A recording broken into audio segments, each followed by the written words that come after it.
Good evening, ladies and gentlemen, and all the candidates. And I hope that you can hear me. We're trying to control the feedback. And we're very fortunate to have the Senior Center allow us to have our forum here. But welcome to the Lakeview Branch of the American Association of University Women for the Primary Candidates Forum of 2018. I'm Lori Crocker, and I'm the moderator for this evening. We are broadcasting live over KORV 93.5. And we really thank Marcy Wade and her staff for airing the forum live. Also, the Lake County Examiner is videoing the forum, and by morning it will be up unedited on YouTube at www.lakecountyexam.com. And that's all in the newspaper in case you forget that. Or you can just go to the Examiner site. Our format for tonight is to have each candidate introduce himself or herself for 2 minutes. Their introductions will be followed by an intermission where you can then turn in these written questions to the AAUW members at the door. Refreshments will be served at that time, and we want you to please feel free to take any of the campaign literature that you would like from the back of the room. Following the break, the questions will be asked of the candidates, and they have a 1-minute time response. And our timers for tonight are Deb Watts, who is the president of the local AAUW, and Judy Stewart. We're very happy to have them do that, and they're very strict. I especially would like to thank the Step Up program students and Jeff Samples for helping us set up for this forum. They're wonderful kids, and in the morning they will come and help me tear down. And then I'll give them a pizza party at noon because they will have dessert. At this time, we'd like for you to turn off all of your cell phones, and then we will stand for the pledge. Please stand.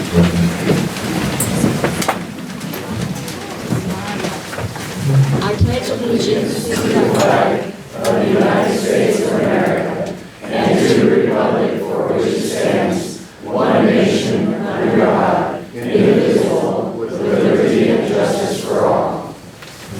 Thank you.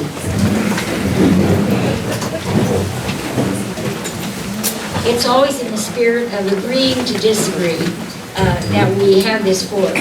And that's why we ask that your questions that you offer to the candidates be tasteful and informative.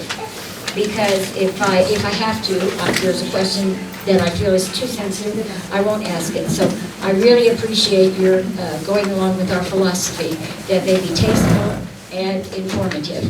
And at this time, I'd like to have some of the candidates start introducing themselves to you.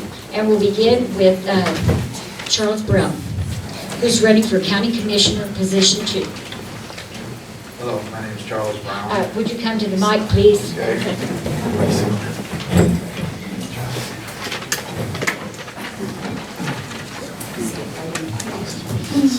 Yep. My name is Charles Brown, running for position 2. Spent a lot of time in the military and working for the government, and I see the things that need to be changed in the county, and I feel that I'm a very good candidate. I know how to argue with the government, especially state government, and I think I would do a very good job for representing the county.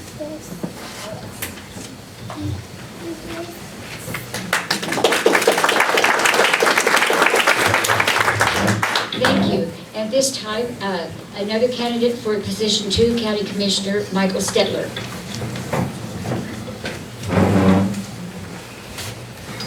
Good afternoon. It's quite a turnout. We had a forum last night in Christmas Valley. My name is Michael Stetler. I'm running for County Commissioner position 2. I'm going to read some of my statement, even though I do know it well, just for brevity and try to yield back any remaining time. I'm currently a material handler for NECA contractors building utility-scale solar sites in central and southern Oregon. My occupational background is a journeyman wireman. I'm pursuing a path to Oregon certification. I live and work in Lake County. I've learned many aspects of hay farming, forestry, geology, and well construction. My basic educational background, primary and secondary school, was in Southern California, where I served in the military, and then moved after 40 years in Southern California to Lake County.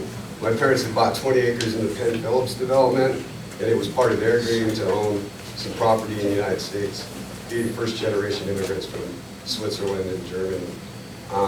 It's exciting to be a part of this race and to see the room as full as it is, and I'm going to yield back any remaining time.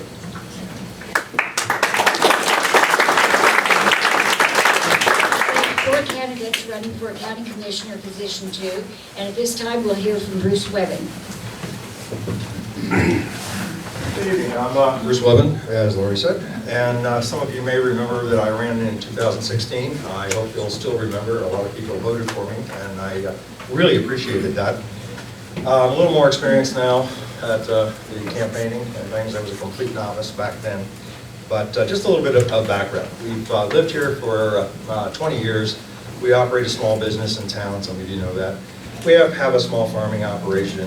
We've been very involved in volunteer activities such as search and rescue and many other things, volunteers around the activities around the county. And you know, a lot of things are done, they wouldn't get done without volunteers in the county. That's extremely important. The reason I'm running, I worked for NASA for close to 50 years. That was an issue last time when I ran. People said, well, how can you still do that and be a county commissioner? Well, I'm not anymore. I retired from NASA last month.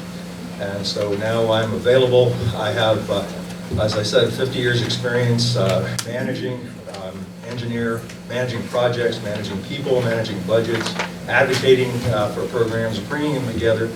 I think I'm particularly skilled at bringing resources together. That's people, physical resources, funding, coming up with plans to accomplish real things, tangible things, and then making it happen. I'm good at that, I'll modestly say. Thank you, and I love you.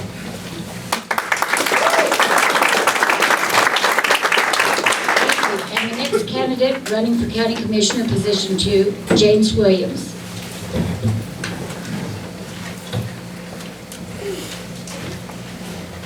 Thank you. I'd like to thank the American Association of University Women for hosting this event. My name is James Williams. I grew up here in Lake County. Summer Lake has been my home all of my life. Growing up in our family, on our family farm, we raise sheep and cattle. I have a large family of 5 siblings. Some now work for the state, our local schools, and even teach in colleges here in Oregon. I worked in construction with my father during my early years, but have since had a wide variety of jobs all over the United States. I traveled with a yearning to learn more about the country we live in. I learned many skills, but more importantly, I learned a lot about people. And how no matter what your background, if you can find common ground and work together, you can accomplish almost anything. In 2013, I met my wife while on a working trip in Texas. We planned to start a family and raise our children in the community where I grew up. So as you can imagine, the direction of Lake County is very important to me. People ask me, why do you want to be commissioner? What's your vision for Lake County? Well, although those questions are very general in nature, my answer is very simple. First and foremost, I love my community, and I want to preserve it for future generations. But there will be always improvements that can be made. I want you, the residents of Lake County, to choose the direction we go from here. I will listen to you and do whatever I can to help our county prosper. There are many issues, communication across our county and state. Our budget, law enforcement, land use issues, industry, drugs, jobs, a workforce to fill the jobs, housing. These are just a few of the many issues I hope to address as your county commissioner. I may not always have the answer, but I will always look for solutions that benefit Lake County and the people that live here. Thank you.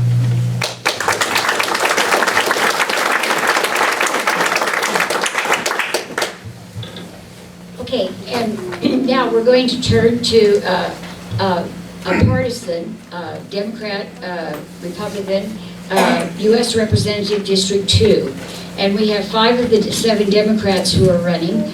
everybody was invited, and all of the Republicans were invited. There were 3. And if you have the handout sheet that we said, that we provided for you, you will see that it says that the candidates in the Republican race did not accept the invitations to attend the forum. And some of them had conflicts. And it has always been our policy in AAUW that we do not read letters of endorsement.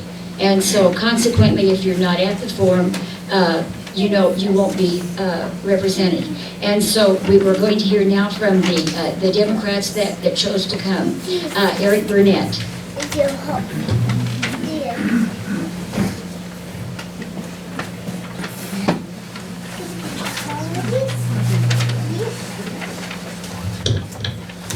First, thank you very much, AAUW, for pulling this together. These things take an enormous amount of work, and a lot of people here on a cool and drizzly night.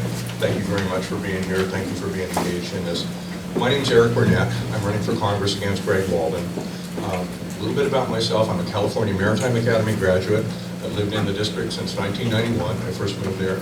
I was a volunteer firefighter when I first got there. They found out I came pre-trained, and they volunteered, and the chief showed up. I got a red bag on my doorstep, and guessed my shoe size, mostly got it right. A little bit of a story here. One of the reasons that I'm in this race is I live 2 blocks from Greg Walden, by the way, and I've known him since 1991. A big reason why I'm in this race, I took an early retirement from my last job to either work for somebody else if I found someone else who was running, or to run myself. During that time, May, about a year ago, remember he was writing the Obamacare repeal language? Remember that? Yeah. Okay. We started to know that he was going to knock 25 or 35 or 45,000 of us, of his constituents, off of health care with no viable alternative. None. And every time I would walk downtown for a beer, I walk past his house, right front tire in his pickup was halfway flat. Week after week after week. He wasn't coming home. He wasn't talking with us. He knew what he was doing. He knew that he was putting his constituents' lives in peril, and he just didn't care enough to come home. And that stuck with me a lot. A little bit more about me. If you're known by the company you keep, I've been endorsed by Our Revolution, the Bernie Sanders group, by AFL-CIO, by Working Families Party, and also Jamie and I share the Working Families Party endorsement, by the way. And also I took the Teamsters Union endorsement away from Greg Walden after he'd had it for 12 years. Teamsters Union basically said, we've been trying to talk with him for 3 months, he's not returning our phone calls, we're endorsing Eric Burnett. So look forward to talking with you going forward. There are 3 issues that I'm pushing very hard on. Everybody gets health care, everybody, nobody left out. I want to see working family, middle class incomes actually start to rise. The $2,000 tax cuts, all well and good, it is nowhere near adequate. And finally, rural America is pushed to the back of the line by Democrats and Republicans in terms of infrastructure investment, again and again and again. And it is time for Washington to start putting investment, real investment in rural America, in communities and economies and businesses. Thank you very much. I look forward to talking with you. We've got a whole bunch of good candidates running. We're going to get a chance to hear from those of us who showed up. So thank you.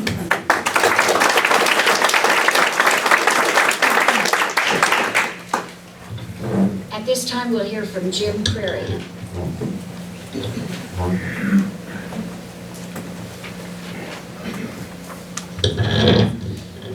My name is Jim Prairie, and I'm running for Congress as a Democrat. And I know that there's more than just Democrats in this room, and I want to speak to everybody because when I get elected, I'm going to be representing everybody. A little bit of my background is born and raised in Fargo, North Dakota, had a year of college. I enlisted in the Army, got out of the Army at Fort Lewis, went to college on the GI Bill, took a year off, went to law school on the GI Bill, ended up in Alaska. I was a prosecutor for a couple of years. Then I started to do contracts, and that's basically what I did for 25 plus years, contracts. And in a good contract, the way it works is You get something you want, I get something I want. You don't get everything you want, I don't get everything I want. And that's what we've got to get back to. We've gotten away from that in Washington, D.C. It's come down to somebody gets everything they want, the other side gets nothing. And that's not a long-term way to run a country at all. So my slogan is voice to the people, because right now, the only people whose voice is being heard in Washington, D.C.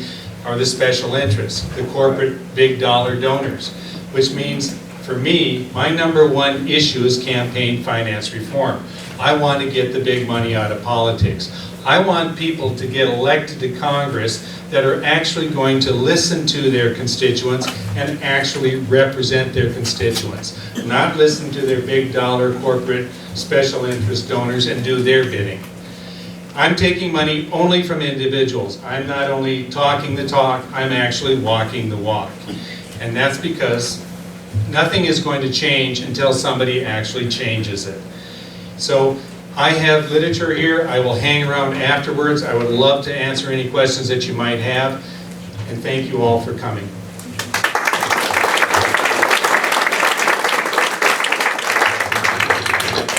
At this time, we'll hear from Jamie McLeod-Skinner. Jamie?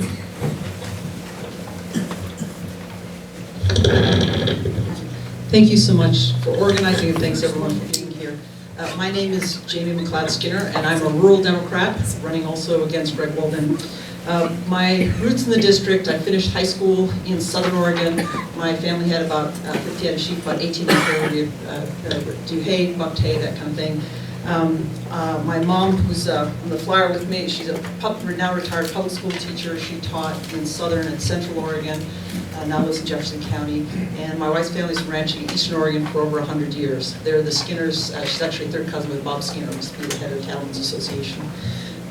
My focus, a lot of my professional background's in water, my academic background's in civil engineering, in regional planning, and then also in law, in water law.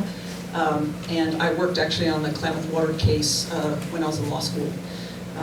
After finishing my first 2 degrees, I worked in Bosnia and Kosovo just after the war.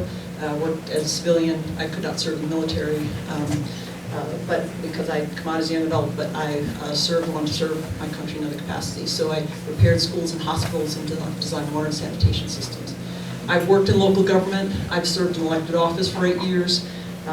I also was on the city council, and so got to work in a lot of different community projects.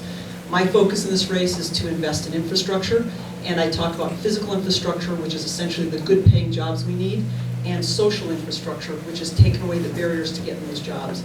The physical infrastructure is things like transportation, housing, which is a huge issue throughout our district, broadband access, and also a level playing field, so net neutrality, and as well as renewable energy. So whether it's wind, solar, geothermal, methane, utilizing the resources that we have, and also thinning of forests, we can be using that as biofuel. The other thing for social infrastructure, it's things like education and teachers, endorsed by race, also healthcare and safety. When I'm talking about safety, I'm talking about things like addressing the opioid crisis, safety of our kids in schools, and then also our veterans, addressing 22 per day. Because no matter what your views are on sending folks to war, when they come home, we need to take care of them. That's the deal. On terms of, I guess I'm done with my time.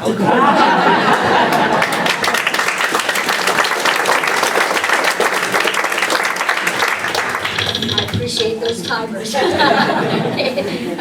At this time, we'll hear the fifth candidate in the U.S. Representative District 2 Democratic race, and that's Jennifer Nehring. Sorry, I'm only fourth, so you still have to hear one more after this.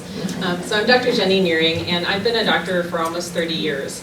I started out my career for 4 years in a town of 3,000 as a rural doctor, which was incredibly fun and challenging at the same time.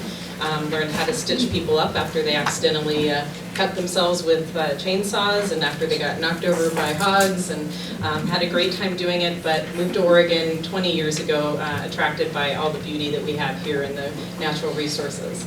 I have been in Bend for 6 years, and I have been a kidney doctor, which is not a sexy kind of job to do. It's kind of what the nerds do, and I always wanted the toughest jobs. The kind of work that doctors kind of shied away from because it was too complicated or it just wasn't a quick fix for things. I've never been a quick fix person. I like working on things that are hard to fix and really trying to find solutions for that.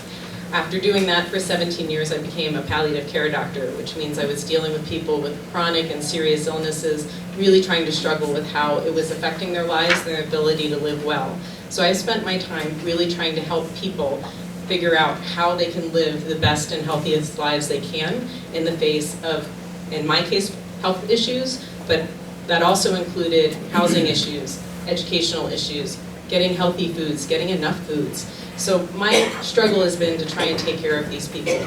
And in this last year, what I saw is a lot of the things that I knew my patients needed to be able to live healthy lives were disappearing or in threat of disappearing, starting with the repeal of the Affordable Care Act, which wasn't affordable and needs lots of changes, but at least it was moving in the right direction. And what I saw was something I couldn't do anymore. I decided I had to quit my job and find some other way to actually make a difference before I saw all the things that I knew people needed to be able to stay healthy and active go away. So I am here running for Congress, and I will hopefully be in Washington helping to fix all of these really challenging problems because I love a challenge. Thank you.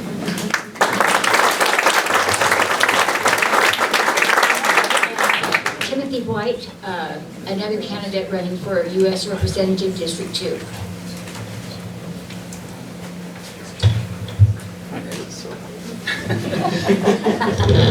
You want to grab every second you can. Good evening. My name is Tim White. Thank you all for coming this evening.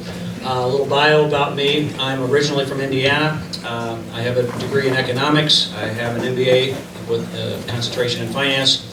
I spent 33 years with Chrysler Corporation, rising to the level of a division chief financial officer. I decided to get in this race because I don't like the direction our country is going. The first thing I did as a trained economist was say, what are the issues of this district? And you start with, you quickly discover rural America has been left behind and forgotten by Washington, D.C. Your district, like many of the districts, is rapidly aging. We have over 170,000 retirees in our district today.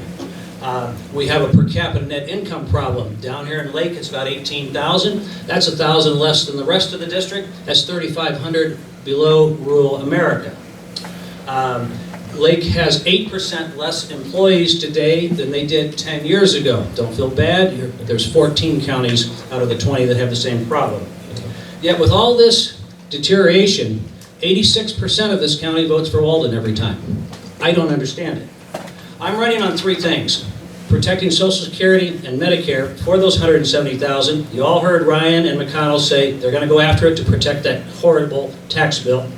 I'm running to bring back jobs. As I say, 14 out of the 20 counties have less employment today than 10 years ago. And finally, health care. Yes, 160,000 people were able to get health insurance in our district, courtesy of the ACA. It wasn't perfect, but it was a start, and your representative is the architect to take it away, not just from those 160,000, but from 24 million other Americans. And again, I simply do not understand this. It is time for a change. It is time for Mr. Walden to go become a lobbyist, which is what he has been in all but name for the last 19 years. Thank you very much.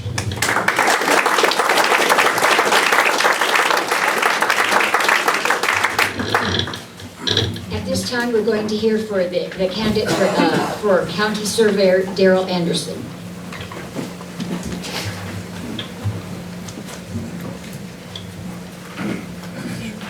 Well, thank you. Thank you for inviting me here. I'm not sure I've been to one of these before. I've been the county surveyor for several years now. I'm a licensed engineer and a licensed land surveyor. I've been in the business for almost 40 years now. Things are starting to run into years. The county surveyor's office is basically a record keeper. There's more statutes that comply to the county surveyor than any other elected official, because we deal with subdivisions, surveys, partitions, vacations, other things that happen with real property. The office has changed a little bit. The county surveyor, we have everything available online now. So, except for a few right-of-way surveys and things we can't get online very well, most everything is accessible online. So we have very few foot traffic in the office anymore. We do maintain a half-time secretary to help us maintain the office, keep the records filed, and keep everything up to date. So, position for mine is a little less than a quarter time, maybe something about an eighth time, and we're there. So stop by someday and see us. So, thank you.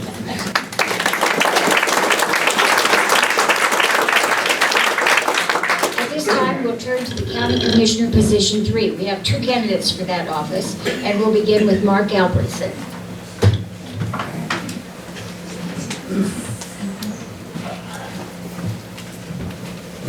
My name is Mark Albertson. I was born and raised here. I want to thank you guys all for coming and the AAUW for having us. My family's been here in Oregon since 1908. I met my wife, Tanya, in high school. We have 4 children and 8 grandchildren. I came back to Lakeview about 5 years ago after being gone for 17 years. And it had changed a lot. Not only the scenery, but the hearts of the people. And so my goal is to rejuvenate the hearts of the people. That we rise up and band together as one family, as one county. I went to work for the jail as a youth investment coordinator, I went to work at the jail as a corrections deputy. And I worked graveyard weekends, and I seen the worst of the worst, but a lot of those people have changed in just a short time and turned to the right direction. Now I'm the youth investment coordinator. I work with Ted and Jeff a lot out of the Step Up program and try to turn kids in the right direction. The reason I'm running is I read a quote that said, "Evil abounds when good men do nothing," by Edmund Burke. And I said, if I don't stand up, how do I expect you to stand up and face all these challenges we have together? And so, thank you, and I'll talk to you soon.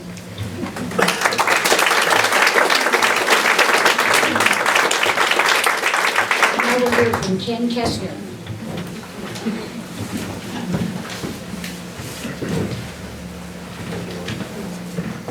Many of you know me, for those who not, I'm Ken Kessler.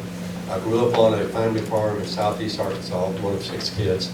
And after so many generations splitting the farm, some of us had to go out into the true world.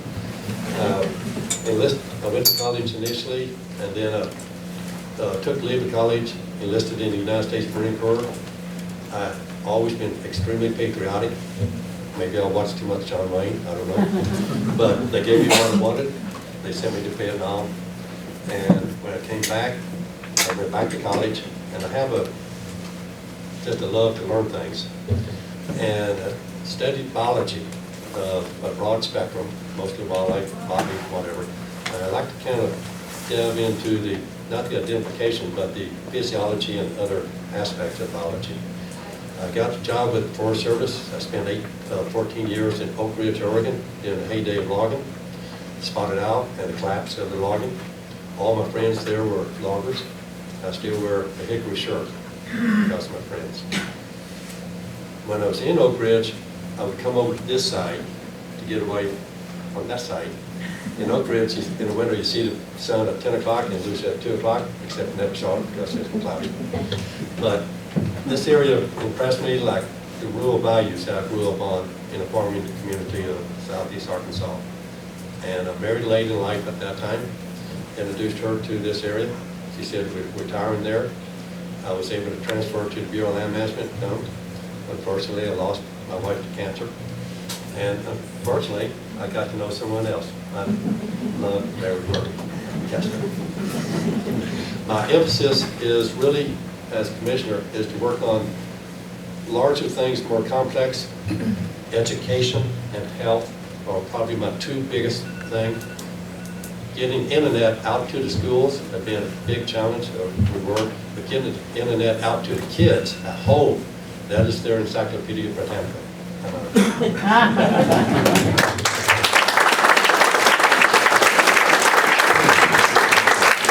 Thank you.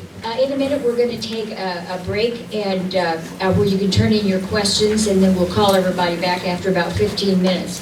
But on the sheets that were distributed to you when you came in, I want you to take a minute to look at the important dates at the bottom of the page, because April 24th, Tuesday, is the last day to register to vote. I know a lot of people are voting by, are being registered when they, renew their driver's licenses and everything. But if you've moved or something, you need to let the county clerk know about that. April 25th, on Wednesday, the ballots will be mailed out. I talked with Stacy this morning, and so you should receive your ballots by that Friday. And because they have to go to Medford and then come back, as you know. May 15th, Tuesday, is the big day, and so the ballots have to be in to the county clerk's office by 8 o'clock that night.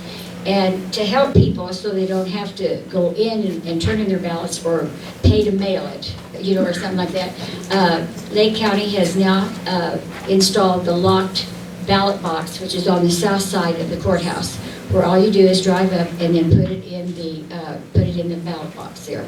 And then it is checked 3 or 4 times a day. So it's very secure, and there are cameras on it and everything like that. So we invite you to do that. Now, at this time, what I'd like for you to do is meet the candidates and get a cookie and have some coffee and enjoy each other, but then we'll come back and field questions in about 15 minutes. Thank you.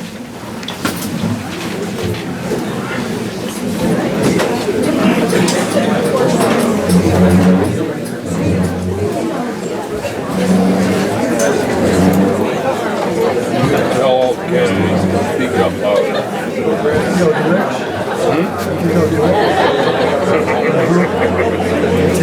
You go to it. Give you something to do. Next time you're stuck in town.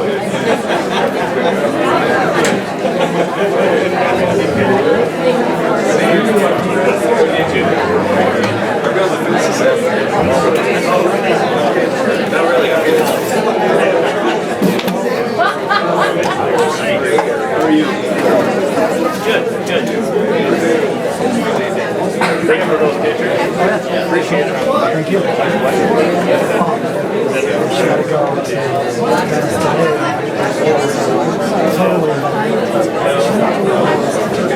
That's not good. That hurt. I came. Yeah. I came.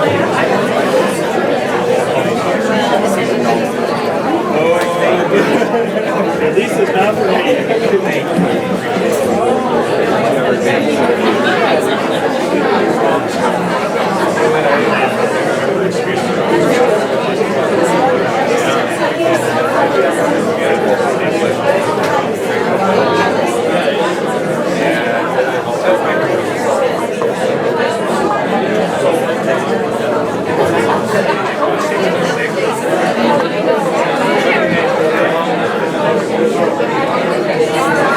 You're allowed to ask questions if you want to.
And we had a place in Lakeview, California. It got to be more valuable than I needed to live.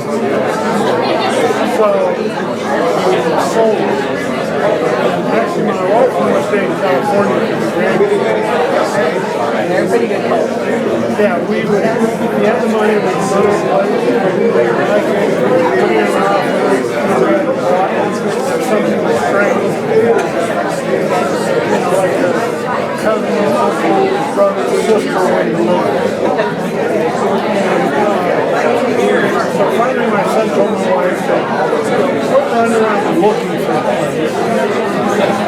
So that place to show us. So we went and lived on the ranch that he ran. He got a little California. He called up one day, you go to Lakeview. Look around for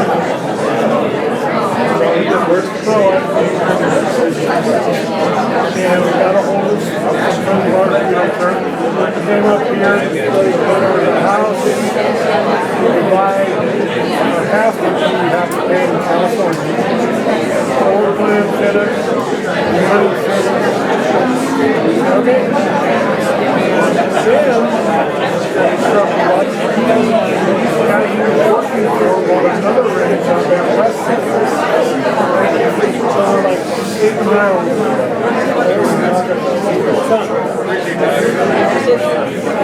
He has a son, but he still lives in California. They didn't get the grandkids with it. I like to really luck out and get that boy turned 17 and goes to 9 months away.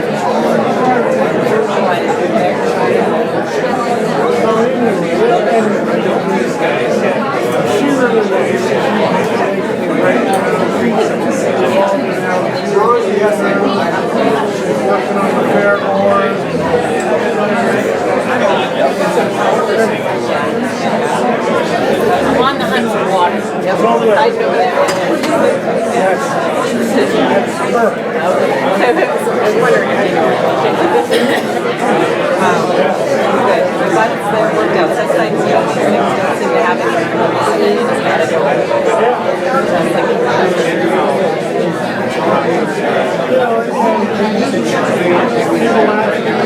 survived the winter.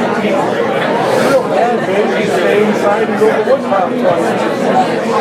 Well, I lived in Iowa for 9 years.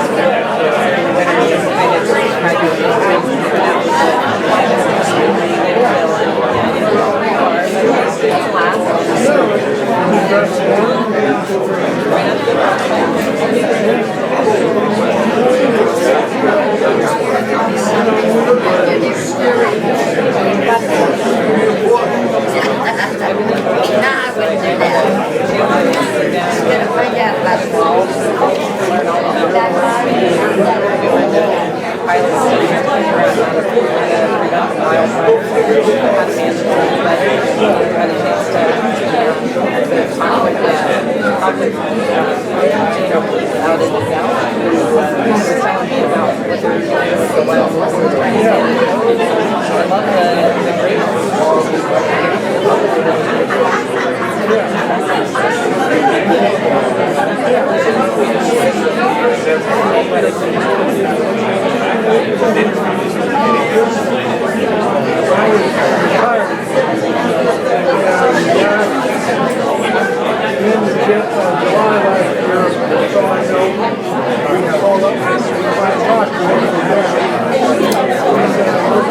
kind of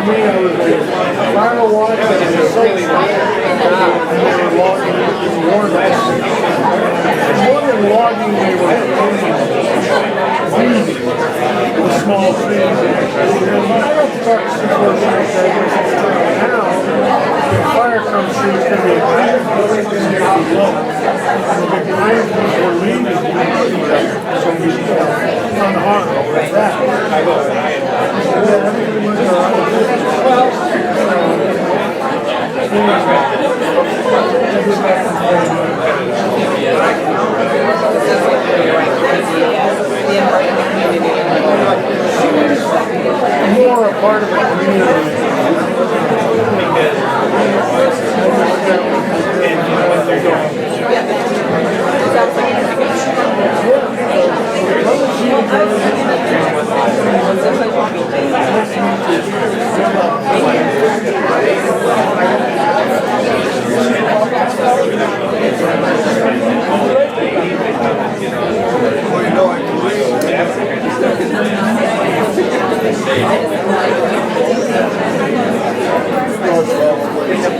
Because it's so sparse.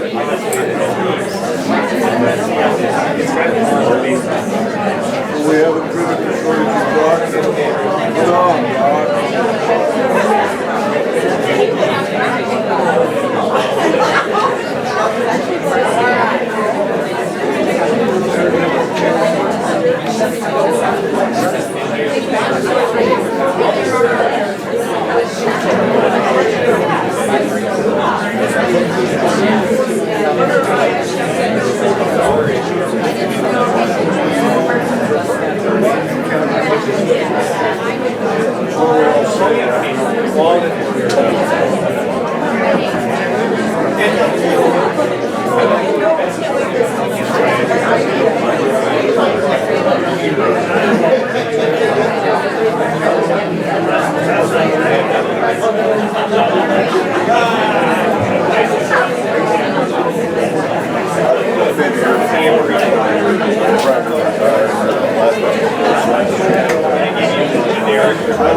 All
right, if we can gather back in, let's take 2 more minutes, and then if the candidates can come to the table, we'll start fielding the questions. It's 2 minutes until radio time. So bring your coffee and cookies. Come on back.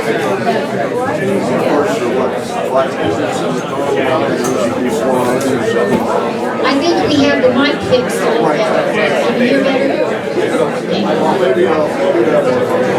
Can you hear? Okay, we need to clear the foyer. Come on in.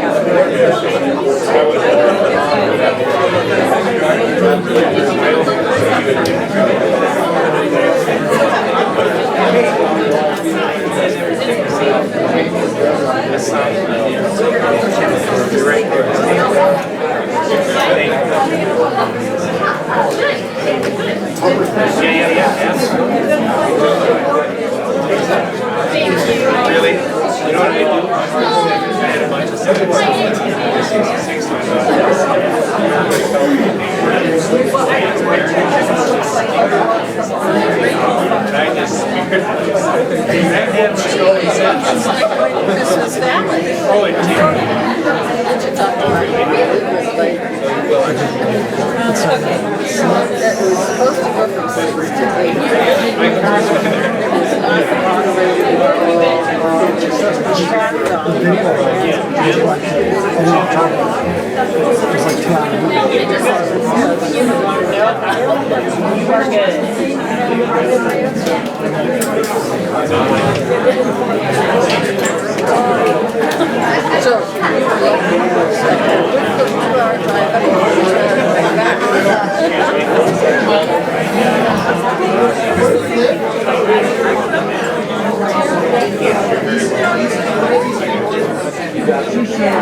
Thank you.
My.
Welcome again.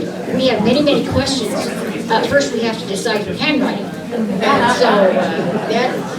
as a retired teacher, that's no easy feat sometimes. But anyway, you will bear with us, I know. We have 3 or 4 questions that are to all candidates. And so I think the thing that I'm just going to do is ask this side of the room to just line up, and then this side of the room to line up, and I'll ask each question, and it will be fair. They'll all answer the same question before we go to the next question. Agreed? Say yes. Yes. All right. Thank you so much. Okay. All right. We rock. Okay. Bruce, we'll start with you. Oh, good. Oh, good. My teacher always. Absolutely. Absolutely. Please state your educational background and your proficiency and degree of degrees that you might have, and from what high school or college and or university. Okay. That one I can answer is pretty easy. I grew up in South Florida, so I went to Fort Lauderdale High, which was FLHS. Interesting, I ended up here in my now chosen home of Lakeview, where the high school is LHS. I have a bachelor's degree in mechanical engineering from Georgia Tech, a master's in mechanical engineering from the University of Florida, and a PhD in aerospace engineering from the University of Missouri. Thank you. The same question, Jen. So I grew up in Pittsburgh, went to high school at Mount Lebanon High School, and was very impatient, knew at 5 that I wanted to be a doctor, so I was 17 when I started college. I did 2 years of undergrad and then 4 years of medical school, and graduated from medical school at 23, and have been then did a residency and fellowship as a kidney doctor before going on to practice, and then I was a specialist in nephrology, and then went on to be a specialist in palliative care and hospice medicine. Thank you.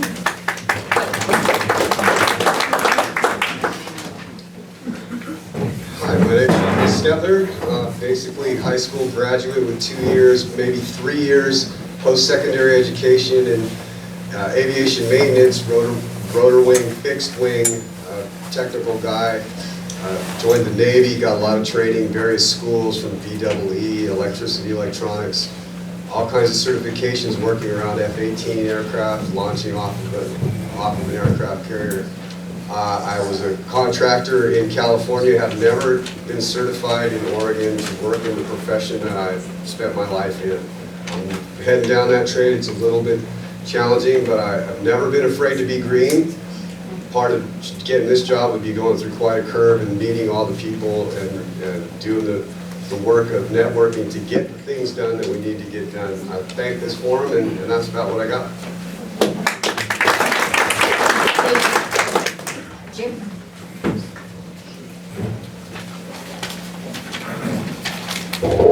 Jim Curry, went to Shanley High School in Fargo, North Dakota. That's a Christian Brother high school. Went to Creighton in Omaha for a year, then I was in the Army. I graduated from Pacific Lutheran University in Tacoma. I got a business degree there, took a year off, and then I went to law school down in San Diego at the University of San Diego. And when I was in college, I took a semester abroad. I went to University of Norway in Oslo, and I learned Norwegian. So if anyone's soccer to Norse. That's it. So thank you.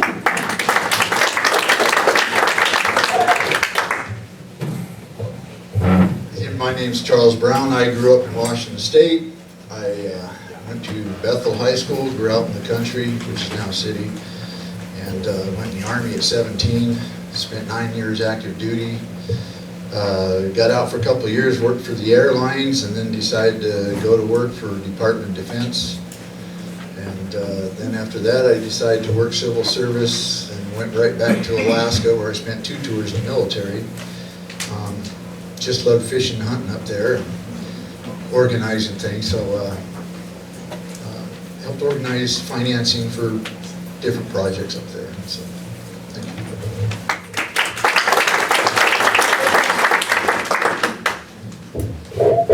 As mentioned, I grew up on a small family farm in southeast Arkansas, outside a little community of Almira, about 235 population. The elementary school was at that location up to the 8th grade. And then we bused down to DeWitt for high school. And my consecutive brothers and I rode the bus because we was at the end of the route. I don't find that anymore. Had a football, well, we had an undefeated, untied football team, scholarship at University of Arkansas, backwoods country boy. It was too big.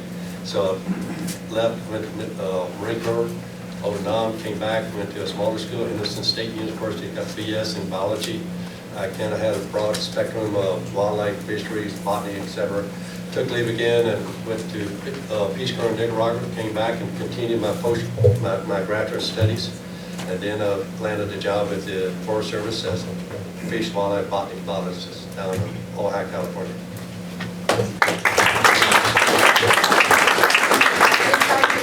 The same question, okay? Everybody, all right? Starting with you. Yep.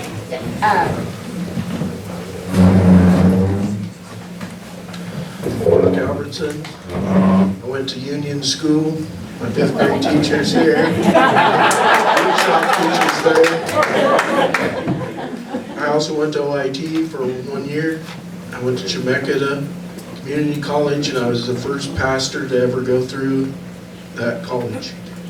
And I've also got a master's degree in the School of Hard Knocks.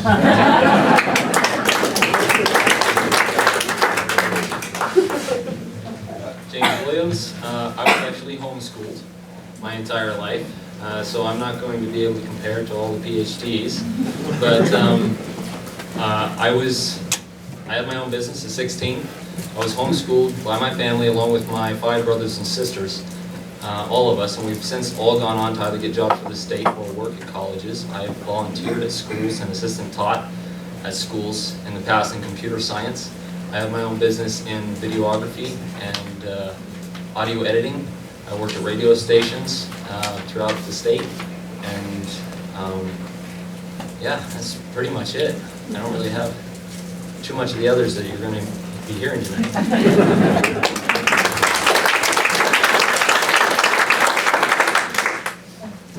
Okay, hi, Eric Burnett.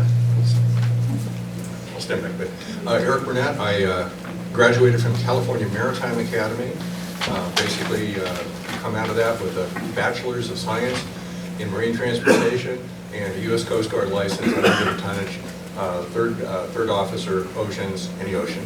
And that's it. It was a whole bunch of fun, actually, wearing a uniform, standing watch at 3 in the morning, getting soaked and wet. Good training for the rest of your life. And I got out of there at top of my class, highest honors, and my wife says it's kind of like a pole vault team over your bedroom slippers. So.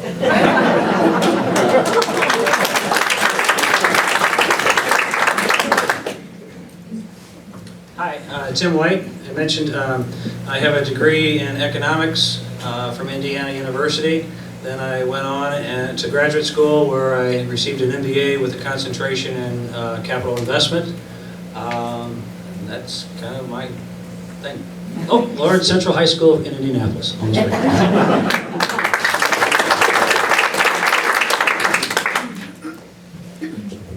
Jamie McLeod-Skinner. I was actually born in Wisconsin, so my younger years were there. When I was 9, my mom took a teaching job in Tanzania, so I went off and was in East Africa for a while. I went to Roslyn Academy, which was Southern Baptist Mennonite missionary boarding school.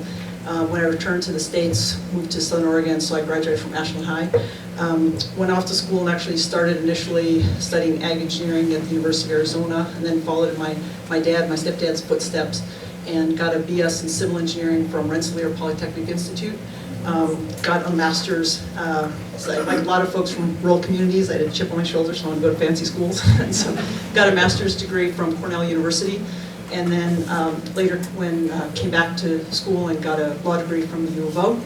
Don't hold it against me for being a duck. 8 years of elected office experience, but have a lot of professional experience in the water field.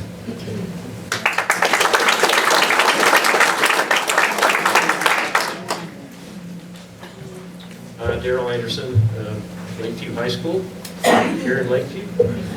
Bachelor of Science in Civil Engineering, OIT 1978. Registered Civil Engineer, Geotechnical Engineer, and Land Surveyor. Also Bridge Inspector. My Bridge Inspector license is 008. I'm on 007. I wasn't on the list.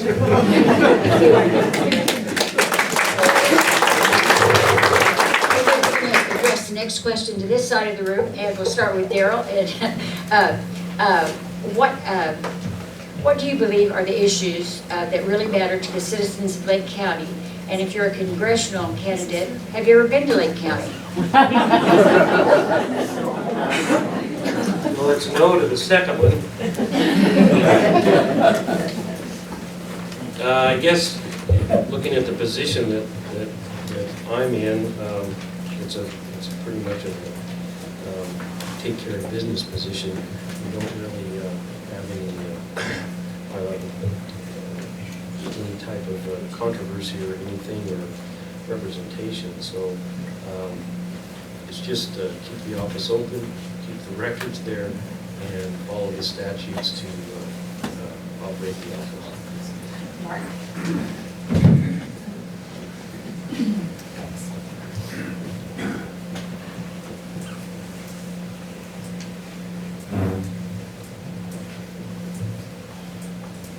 Okay, so I had to read the question again because I didn't hear him. I'm sorry. So I believe the issues are, for one, I want to get the people in the woods back to work. I want our education and our kids to grow up to be what God created them to be. I want our veterans to receive the services that they deserve. And there's a man back there that can do that job very well. I want to get people put people back to work and bring people hope again.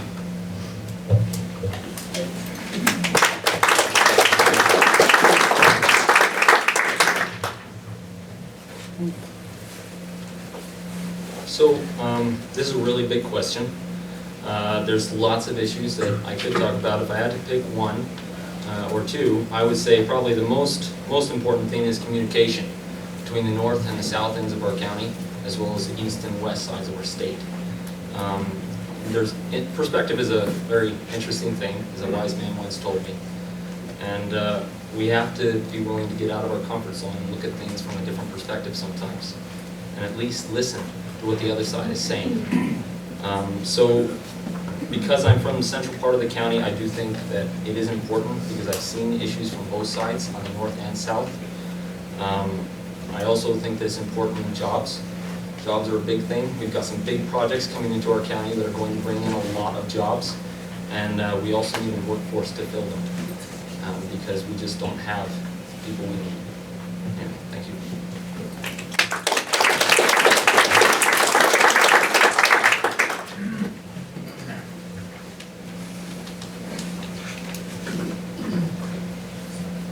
Okay, so I'm going to answer this from a federal perspective. Obviously, there are a lot of local issues that are addressed up and down the table on both sides. As a congressional candidate, we're looking at the federal issues here.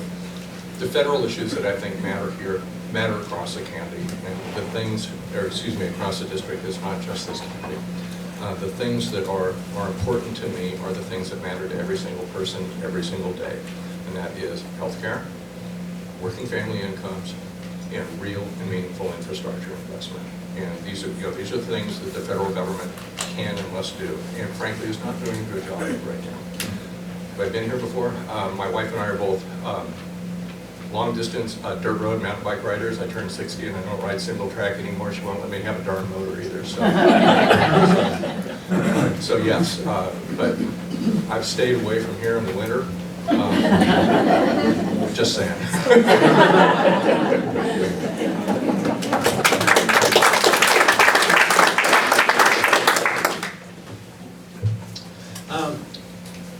First time all the way down here to Lakeview. We're in Bend. Why would anybody want to leave Bend? Just kidding. The issues that I am campaigning on they're federal issues, but they affect us all locally. And as I pointed out earlier, I think the most critical thing is that we have 25% of the folks in this county are over age 65. And they're going to come after your Social Security and your Medicare. And that's not a scare tactic. That's just, I'm a finance guy. I know the rules of that 1.5 trillion cap, and they're by law are going to have to do this. So I will lay on the track to protect that. The other thing is health care. The ACA was a good first step, but they are doing overtly or covertly what they couldn't do overtly. They're going to throw it out. And in the next 2 years, you're going to see premiums soar, and people are going to start losing their health insurance. We have to figure out how to stop this. We can't go backwards from the 160,000 people in our district that gained health insurance and let it stop.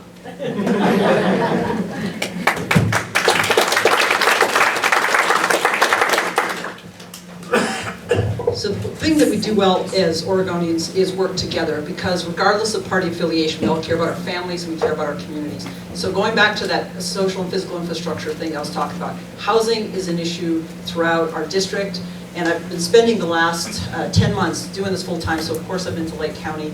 On housing, on transportation, we've got transportation issues here. I think it's like 500 per quarter, so there's federal funding that's tied into transportation for veterans right here in Lake County. On renewable energy, Lake County is actually the model for the state. You all are on renewable energy, all ahead of the rest of the state, which is really key. Broadband access is critical everywhere in small rural communities for schools and such. For our schools, I've been proposing a program of kind of a GI Bill for civilians, an exchange of public service for college education or trade school. And healthcare, of course, we need healthcare reform, but we need to talk about the way that brings people together, but we've got to do that now. And I'm out of time.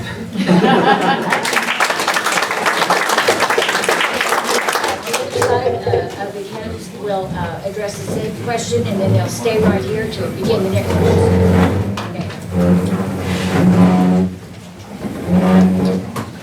One of the really big concerns that I have is the function of county government. It really isn't very well organized internally. There's the lines of responsibility and authority, who's responsible for what. It's not very clear to the public. If you have a problem, it's often not clear at all. Who do you go to? If you don't like the answer, then what's the next step up the food chain? That's just not clear at all. Decision-making processes and priority decision-making processes, that's an issue. A lot of decisions need to get made just sort of ad hoc. Somebody comes in, makes a decision, corners the right people, they decide, okay, we're going to do it. It's not really compared to other things because there's not enough money, not enough resources to do all the things that we would like to do. So we really need to lump them together and come up with better processes to decide how to spend the limited resources. A big one for me is for the future, and this will be quick. Vision. I think we need a vision for the future. There's a lot of efforts going on in economic development. It's critically important to bring more jobs and really turn the place around. But we need a vision. Where do we really want to go? Thank you.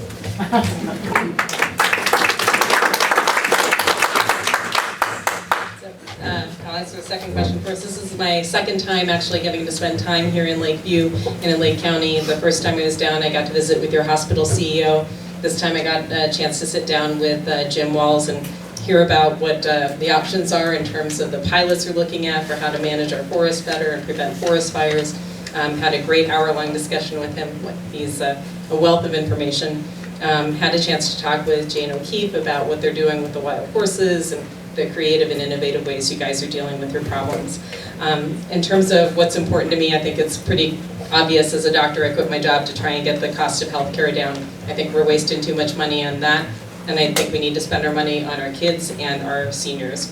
I think any civilization is judged by how it treats its most vulnerable members, and that means our kids and our seniors. And we need to be able to stop wasting money on healthcare things that don't make anybody healthier and start spending it on education for our kids and opportunity and making sure that our seniors can retire the way that they should be able to. And I just ran out.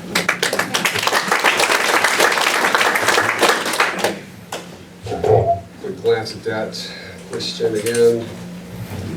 Well, I believe that the number one issue facing Lake County and our citizens, people in Lake County, is employment, keeping not only the flow of qualified people employed, but secondary education, bringing back vocation to our high schools.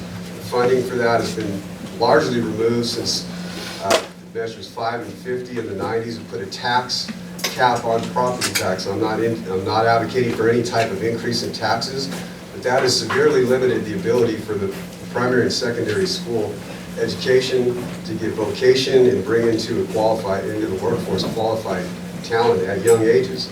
We have to work with the existing building trades to get the skill sets that we need in Lake County to get the work done that we're actually projecting to do. Shovel-ready project headline story today, Lake County Examiner, is biofuels is a go.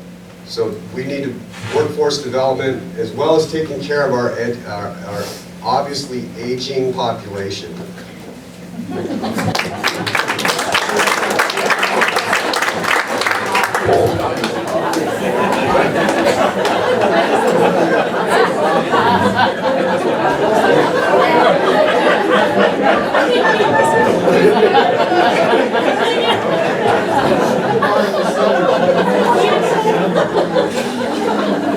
It's hard to follow.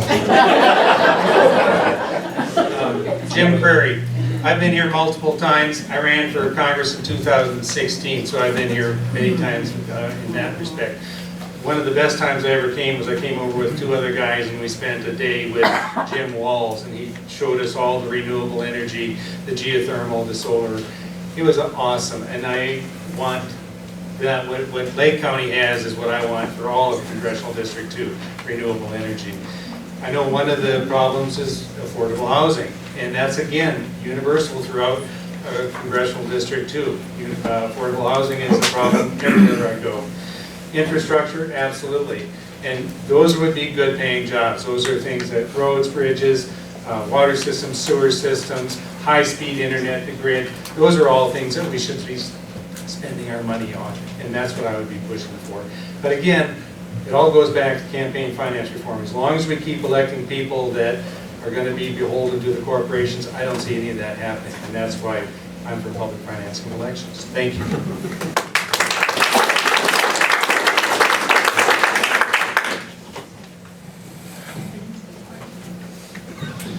think the biggest issues in Lake County is having more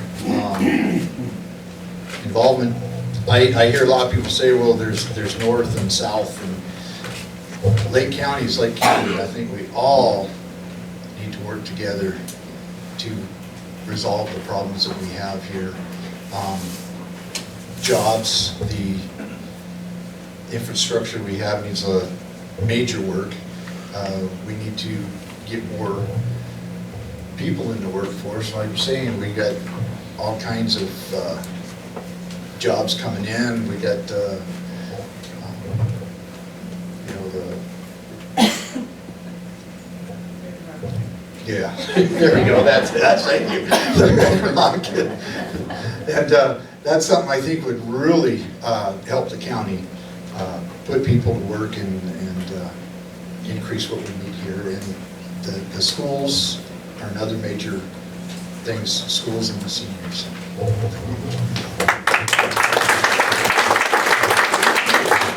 I'll touch on what Mike mentioned about the aging population. In July, I turned 7.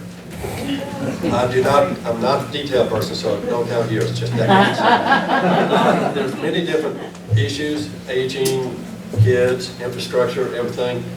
And there's symptoms that we need to address, and there's also avenues that we need to get ahead of the game and address preventive or correction. And that's one reason I'm very emphasis on internet for our kids, for their education.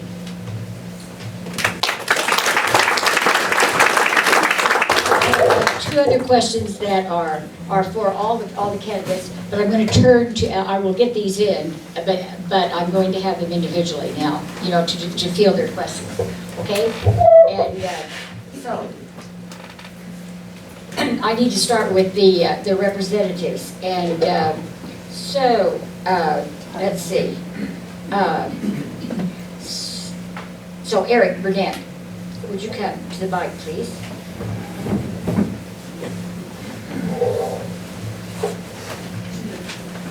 Okay. What is your position on the Dreamers? Dreamers are American citizens in everything but documentation. An awful lot of them came over here as infants. They don't remember the country in which they were born. We paid to educate them. We've invested in them. It would be both mean-spirited and a real waste if we were to send them home. You can't send somebody back to Mexico or Nicaragua or Costa Rica who's never been there, that they can remember. It would be a real shame. So many of them are phenomenally good citizens. We've made the investment in them. Let's reap the rewards. Get them citizenship, bring them in. Okay. Another question. Was the Trump tax cut smart? No. Working families don't need a tax cut, they need a raise. It's that simple. Let's just say that tax cut gave everybody in the room, let's just say $2,000. That's $5.40 a day. Now that's all well and good. Somebody wakes me up and says, hey Burnett, I'm going to put another $5 bill in your wallet this morning, just like I did yesterday morning, the morning before. All right, well and good, okay, but that's not, by no means enough to really make a difference and allow me to pay for what I need to pay for. Healthcare, retirement, and money for my kids, all of those things. If we target an inflation plus 3% standard, if we want to see the middle class grow, inflation plus 3%, a $50,000 income after 10 years is $67,000. That's what we should be targeting. That's where our economic policy should be. Not a tax cut, a raise. Okay. Another question for you. There are 7 of you running. Isn't that a bad thing? Okay, so conventional wisdom would say, yes, that it's a bad thing. No, it's not. Conventional wisdom would say that we are all supposed to go after each other, you know, tooth and nail. We're not. We are not forming a circular firing squad. One of us is going to find a new line of work for Greg Walden, and the other 6 are going to be in elected office somewhere in the district in 2020. Okay, for the first time in a long time, the Democratic Party has a deep and experienced bench in Central and Eastern Oregon. Another important thing, all right, I can fit this in. Another important thing, 2020 census is going to give Oregon a 6th congressional seat. Okay, we don't know where the lines are going to be, but we're all spread out all over the district. One of us will have already run a congressional race in a district, a district that does not even exist yet. That's a good thing. Okay, another question for you. What is your opinion on the sale of medical marijuana to a cannabis outlet or pharmacy? Medical, you said. Medical, I have no problem with whatsoever. It's proven to be workable for a remarkable variety of things, apparently. That'd be a good question to ask Jenny. She would probably be able to fill you in on some of that. I would say, though, as far as medical or recreational marijuana, we need to provide access for marijuana vendors into the banking system. Right now, we've got folks running marijuana businesses, recreational otherwise, who are carrying backpacks of cash around and trying to hire off-duty costs because they can't get at the banking system. I think that's unfortunate. Okay, thank you very much. Okay. All right.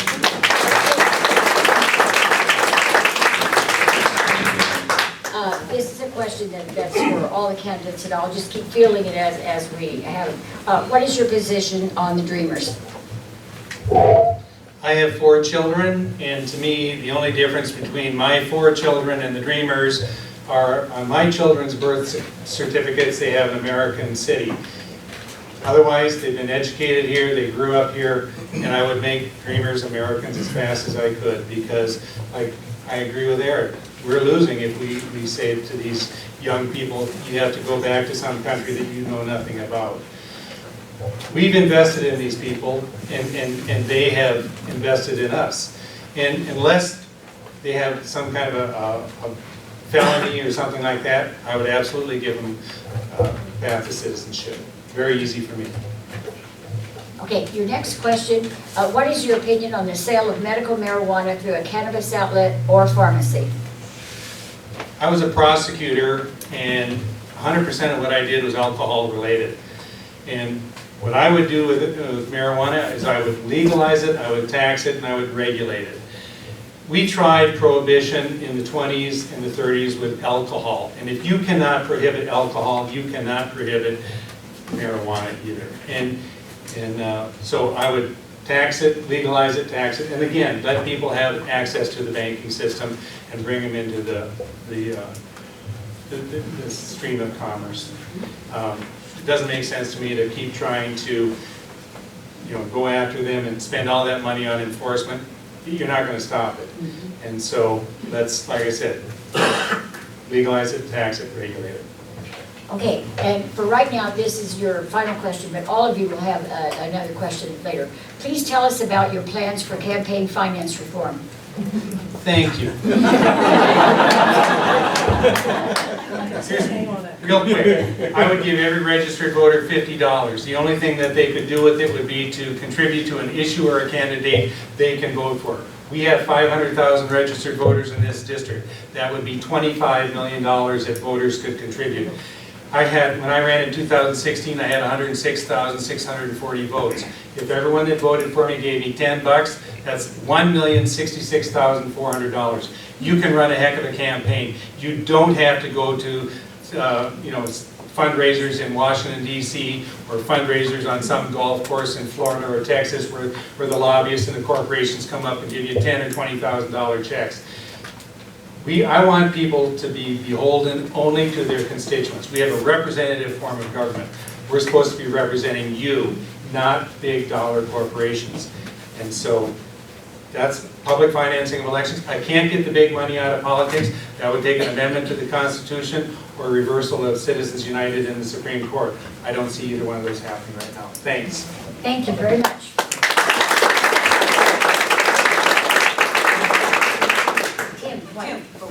Tim.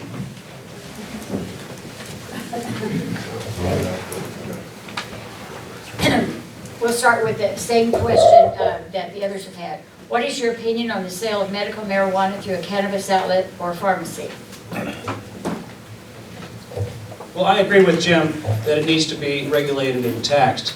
But the position I've held on marijuana all my life is that it costs $50,000 a year to incarcerate somebody for marijuana. It costs $50,000 a year to go to Harvard.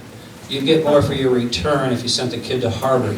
Why we ruin a 16-year-old kid's life with a felony conviction was always beyond me.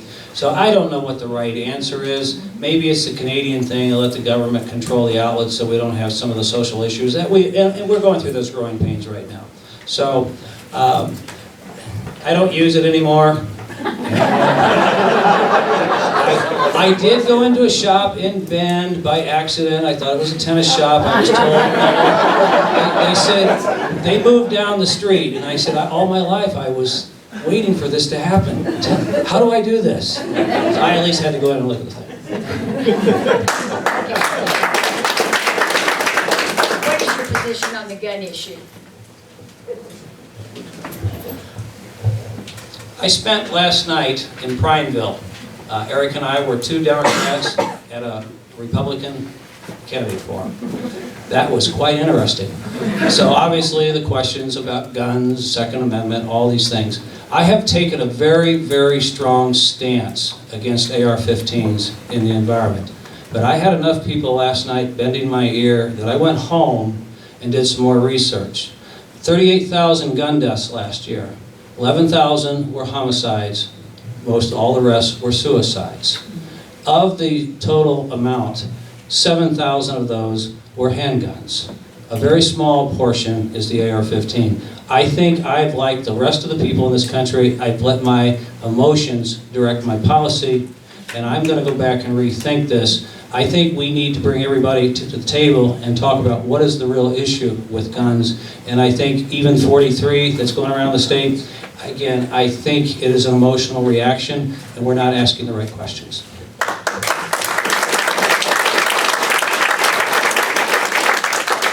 What would you pay for health care for everyone? Jim has finance reform, I have this one. The issue is between health insurance and pharmaceuticals and doctors that push bills. The pharmaceuticals and the health insurance is a $1.1 trillion industry. Do you think they are going to give up their gravy train? 2 years ago, 20 CEOs from these industries took home, 20 individuals took home $400 million. The problem is, we need to get healthcare costs down. We need to get insurance companies out of the middle of the picture. We need to turn them into third-party contractors, period. We need to reel in pharmaceuticals and tell them, you are not going to have the profit levels that you currently have. We're going to put some controls in place. We need to tell the doctors, you need to quit being the first line of the pill pushers for the pharmaceutical companies. That's where I am.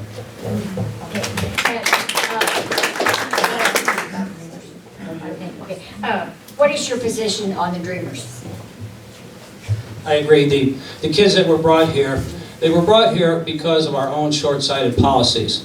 I said, you know, when I start seeing executives from Purdue or Tyson, Hormel, Trump hotels arrested for hiring illegal, undocumented is a better word, folks, then perhaps I'll believe some of their nonsense. But right now, these kids have known nothing else but the United States. They are American, as Jim says, everything but where they were born.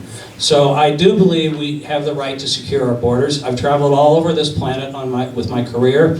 Every country I ever went to, they have rules for getting in and out. But with that said, I think anybody that's been here at least 5 years should be given the path to citizenship. Thank you. Thank you very much for right now.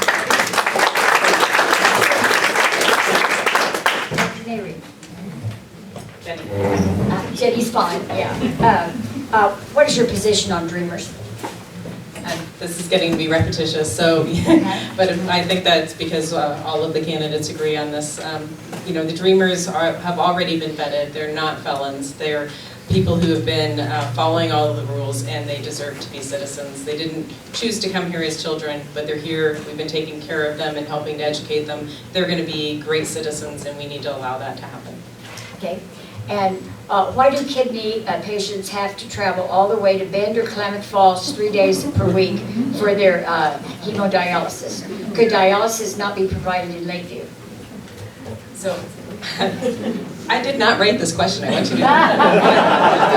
Yes, I mean, the amazing thing is that there are people who train to do their own dialysis at home. All you need is a partner to do it. When I was training in Iowa, there were many people who had to travel 2 or 3 hours if they were going to get to the nearest dialysis center. And we had them do their dialysis in their own home. And there are 2 different ways to do that. But there are definitely ways to be able to make that. And if you don't have a partner, to be able to make a small center where you hire somebody with these incredibly simple machines that you can use at home. And all it takes is a really committed kidney doctor who's willing to be your home dialysis doctor. But when I was training, 1/3 of our patients did home peritoneal dialysis, 1/3 did home hemodialysis, and 1/3 went to a center, because that way they didn't have to travel 3 times a week. So yeah, there's a way to do that. Okay, thank you. And what is your opinion on the sale of medical marijuana through a cannabis outlet or pharmacy? Well, again, I didn't write this question, but as a doctor, especially as a kidney doctor and as a palliative care doctor, I frequently prescribe medical marijuana.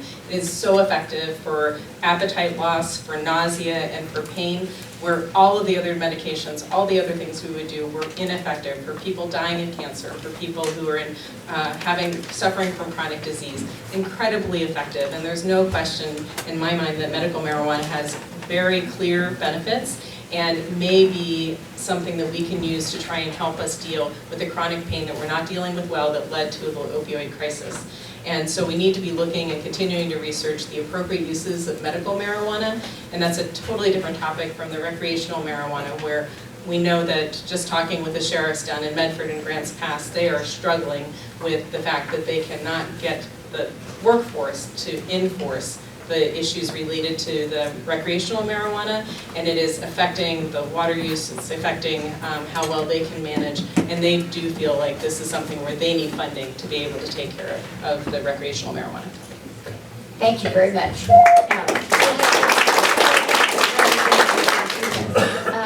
At this time, I'd like to turn to some of the commissioner position number 2. Charles Brown, if you come to the microphone.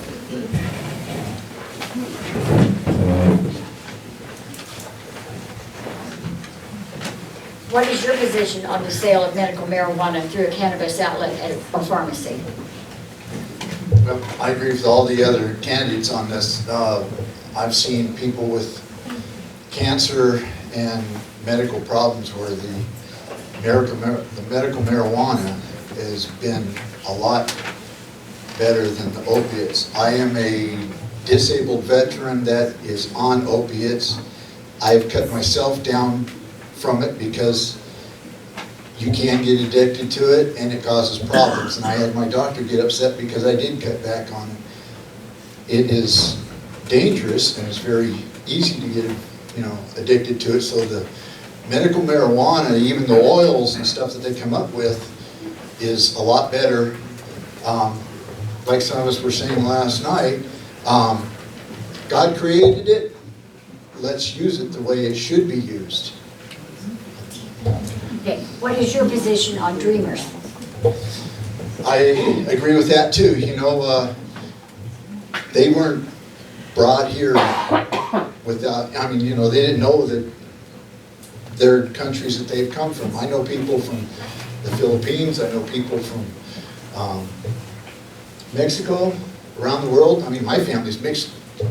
We come from Africa and Mexico. Mine's a family of all. So I feel that, they were raised here, going through school here. I think they should stay here. And they, like was said, if they have not created a felony, they have every right, as we do, to be citizens of this country. Because you go back a few hundred years, we didn't all come from here. We came somewhere else. So, they're raised through our education system, then they have every right to stay here. What things need to be changed and how would you change them? Oh, boy, there's a list there. A few miles long. We need to come up with ways, and even as I was talking earlier, if we had more volunteers, you know, a lot of people expect the state government and the county government to come up with ways to take care of our infrastructure and stuff. I've been talking to someone about volunteering to get a road grader myself to take care of some of the roads in Lake County. We don't have the money. We need to come up with ways to raise the money, but let's all work together to come up with a solution. And I think that takes more than just the commissioners and all the other people in office. Okay, what is your experience managing large budgets, and what size budget was that?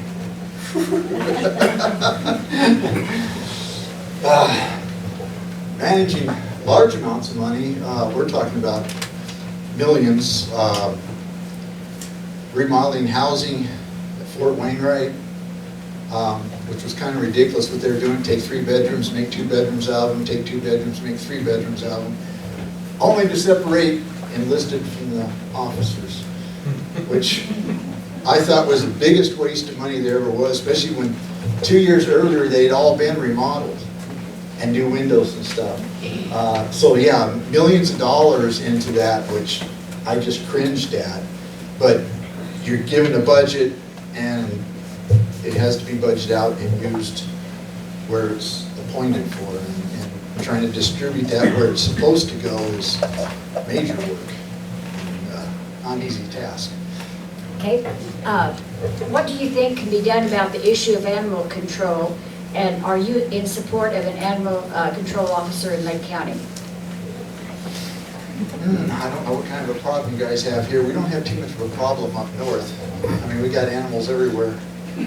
All starting with black. Cows and stuff. But in the city of Lakeview, if there's a major problem with animal control, then I think there should be, there again, you know, where does the funds come from and where are they going to go? We just have a small problem up in North Lake County on animals, and I really don't feel we really need that up there right now. We've got more important things. The annex, our schools, I think take priority over animal control. Okay, we currently have a very successful program called Step Up that is growing and will need support in the future. How do you plan to keep supporting this program?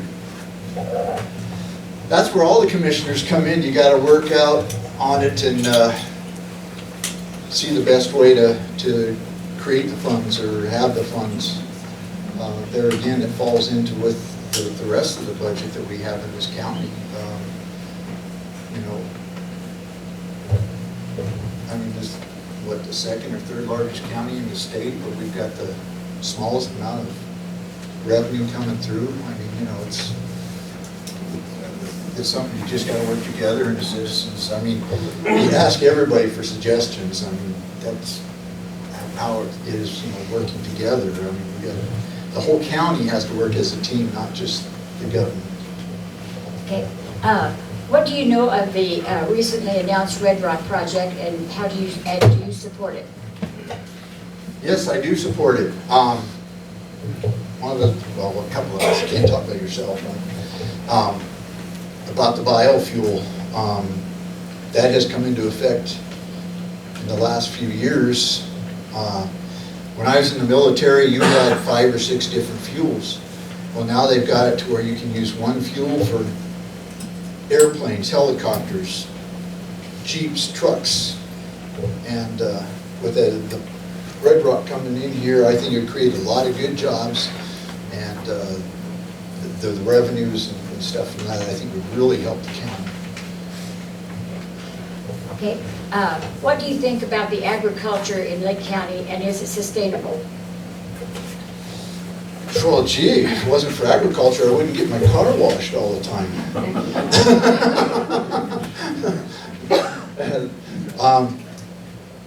I definitely the agriculture, that's what brings in most of our funds. I mean, I work for a rancher part-time, and I run equipment, I see what the costs are, and I think every bit of agriculture should be supported. I mean, I think that's what Lake County is agriculture. Tell me the best time you were in a classroom, and what did it teach you about the state of education in Lakeview? My best time in education was not getting in trouble in the principal's office. Working in metal shop, all the wood shops, you learn skills, just like the skills I learned in the military. They come in very handy, especially in the military. As you get up in rank, you get put into positions where you lead a crew, platoons as we call them. You organize where you're going. It's like I used to tell people, I had the best job in the world. I got paid to go camping. I got paid to sleep in the snow, and you know, it's military really teaches you a lot for how to talk to people, how to handle people, and upping the standards that you really should have. What will you do to facilitate the enforcement of property cleanup around the county? Oh boy, yeah, I'm really on that one too, because North Lake County, we have some areas where we have quite a few squatters that come in, and then they'll just bring junk in, pile it up, and then they disappeared. And other people have to look at it, and I feel that enforcement is the best thing to have. I mean, you talk to the people and say, you know, I appreciate you clean this up, but if they're not going to do it, you need to have somebody enforce it, and I think the nuisance law should be enforced.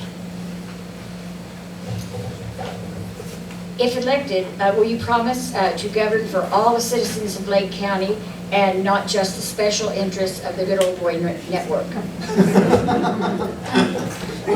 Yes, and that one's an easy one to, I get disability right now, and before I had to retire, I worked construction. I made a phenomenal amount of money.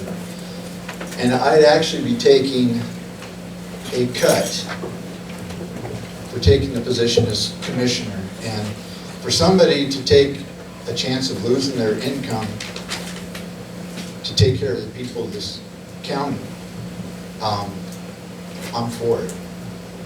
I would rather see, I deal with seniors up in North Lake County. I've got a couple now, they're in their 80s. They didn't have $3,000 to get their car fixed, so I repaired the car and bought their parts.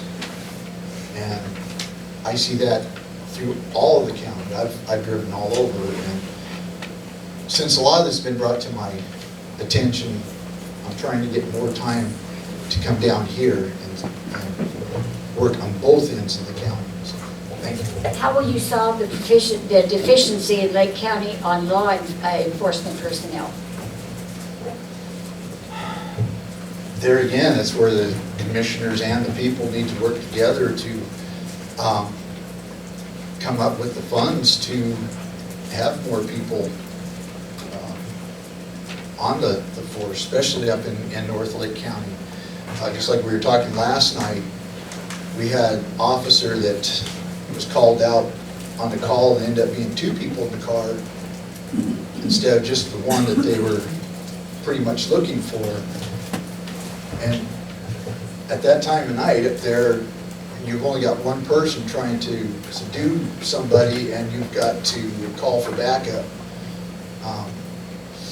Most of the counties I've been in before, we always had 2 together. You had, if somebody called for backup, the car was no more than 15 minutes behind them. They ran in pairs all over the county, and that's definitely needs to be done north. You have police department here. Up north, all we have is the sheriff department. Okay, there's some more. Well, the reason for this is that rather than have them all answer the same question and take more time, I'm going to run it this way, and so they'll all be answering some of these questions.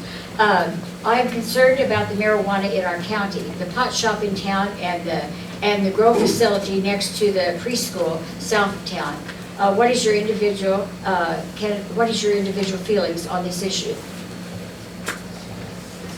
I don't think any growing operation, whether it's medical or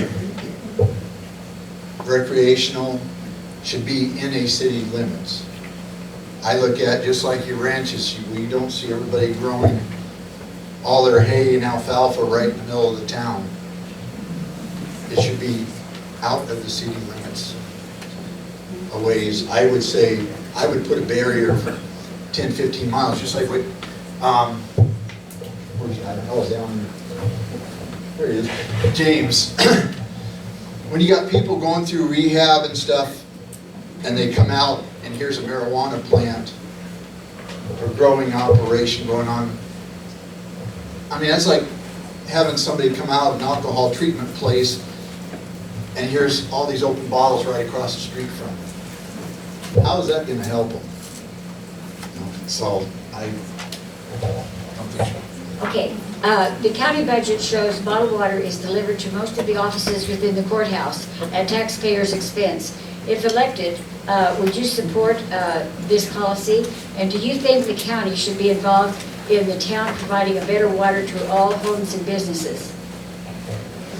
I think they should be providing better systems for the whole county. That's the first I heard about the water in there. I mean, nobody buys my water for me when I'm driving down the highway. If I don't buy it myself, I die of thirst, I guess. You know, that's just part of eating and stuff. So I don't support them being supplied with water with taxpayers' money. That just does not make any sense to me. Okay, thank you. There are Oregon revised statutes and Lake County ordinances that citizens are legally bound to comply with when they are brought to their attention. If elected, how would you encourage the other two commissioners to comply with the ORGs and the county ordinances? One thing about it, as commissioners, it's like anything else, just like in the military, you have to work as a team. You need to work together on these budgets, because one person can't pass everything. One person can't change the rules. You have to work together as a team. So if you don't work together as a team, you don't get much accomplished. Are you a registered Democrat or Republican? I'm a Republican. I used to be a Democrat years ago, but I have changed my reasoning on this. Okay. Law enforcement is the responsibility of the county. The Sheriff's Department and jail, DA's office, adult and juvenile probation, and related mental health. How well do you think it's working in Lake County, its strengths and challenges? What is your philosophy of law enforcement? I have family in law enforcement in Washington State. I did have family in California, but that person is no longer here. I support our law enforcement. I have ridden with them and see what they go through. It is not an easy task. I'll give you an example of three that I was in the military with. They came back from Vietnam after serving over there, being shot up, shot down and stuff. Three of them became state troopers in 3 different states, and every single one of them are not here today. And I sit there and go, it's more dangerous in your own country than fighting in the war. I mean, these guys go through a heck of a lot, and I think they deserve every bit of respect that we can give them, and I think they should be supported. Okay, and the last one for you. Are we already seeing the effects of climate change? We are already seeing the effects of climate change in Lake County, such as ongoing drought, loss of snowpack, and increasing intensity of wildfires. How will you move Lake County forward in reducing carbon emissions and increasing the development of renewable energy sources? Well, we need renewable sources. It has been a proven fact for over 70, 80 years that our engines that we have now are obsolete. Now we're getting more into electrical. I do a lot in aviation.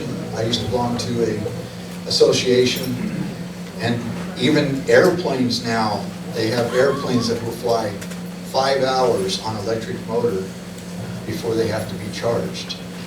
And so I think it's time to put our foot down and tell these oil companies and everything that, you know, they've been buying people off for years. I mean, back in the early days, my grandfather used to tell me of people getting killed because they design a carburetor to get 100 miles a gallon, but if they didn't sell it to the oil companies, for some reason they all suddenly disappeared. You know, we need to support. All right, thank you very much. Okay, Michael.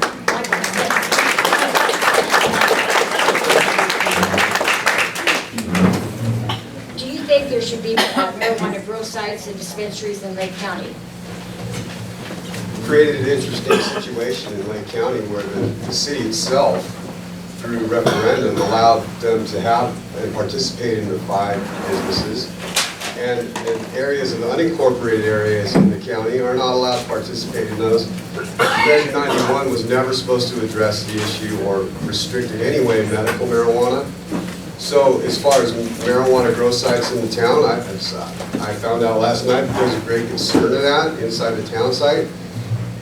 We'd have to listen to the citizens on that. To be general and for the businesses and the use, the medicinal qualities have yet to be totally explored, but the benefits have been experienced.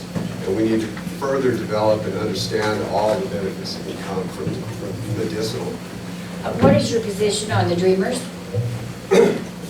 That one's pretty easy with all of my potential colleagues up here, my parents being German, Swiss immigrants. They did come to this country. My sisters were born in Canada and ultimately were dual citizens. I'm a dual citizen. They don't know anything else. If my parents happened to say, oh, son, you weren't born here, Michael, and now it's all we've ever known. It's what my folks left and fled World War I, or World War II, Europe after World War II, and found sanctuary here. And I think we're a nation of generosity and kindness and freedom of liberty, and we need to just give them a path to citizenship. And we're all human. We all need a chance, and this is a great place, our nation, for just that. What do you think can be done about the issue of animal control, and are you in support of an animal control officer in Lake County? Certainly within the incorporated areas of the county, Paisley and Lakeview, we're going to have a lot more strict requirements, and people are going to be bothered by the presence of roaming animals. As Charles said up there, you know, my dog has been leash free his entire life. And that might be a luxury that I'm not so well suited to see Lakeview's needs, but if you have an animal problem, you need an animal control officer. Christmas Valley, I still, within the minute I want to share, might be the only place in the world where you can take your dog on the golf course. As long as it's under control. So I really appreciate that, and I know everybody does love their animals. So yes, we need to have responsible animal ownership. Let's clean up after our animals and make sure that happens. Okay. We currently have a very successful program called Step Up that is growing and will need support in the future. How do you plan to keep supporting this program? For complete candor, I am unfamiliar with Step Up. I do not know what the particulars of it are or what it even addresses. So I'm going to claim ignorance on that, but you fund it the same way you fund everything else. Work within the means that you have. If you need extended districts or income, you have extensive consultation. This will apply to many things. Extensive consultation, joint participation in the deliberations for shared benefits. What do you think about the Red Rock project? And do you support it? I do support it. I'm pretty excited about that size of an industrial project coming into the town. Again, being in the north end, it's a lot more difficult for us to assess the skyline problems, Nobody sampled the ash from the completed run on the fuel. No, we haven't dealt with the ash that's going to be going into the landfill. And is it going to stay there with the wind? And is it going to affect other people? That's something that the community itself down here will have to deal with on an instance by instance basis. But today's headline was Red Rocks a go. And those jobs are coming. And I think the town is really going to see some growth and some potential in the future from it being here. What do you think about the agriculture in Lake County, and is it sustainable? The agriculture in Lake County is not as demanding on the environment by way of water tables as we see around the nation. We generally farm around here, we have the pumps on 6 months a year. When the pumps and the the pivots aren't running, water tables go up in domestic wells 10 feet, sometimes static water. So I have no data to project accurately whether or not it's sustainable. I'm sure we've got another 20 years of pumping water without any worries, but we have a water moratorium in Christmas Valley. They can't do bigger ag well in development, although they seem to keep popping up. This is something that I really want to focus on if I was elected to be your county commissioner, understanding more about the water rights and how all that works. I've surely got 25 years of well water left on this huge aquifer we sit on top of. Tell me the best time you were in a classroom, and what did it teach you about the state of education in Lakeview? There's so many, and props and high fives to people who invest their time, talent, treasure into educating our youth. Those who have extended their ability and education with master's and doctorate degree. The future is in gaining more knowledge and being able to manage situations, complex problems, not only in society, but engineering tasks.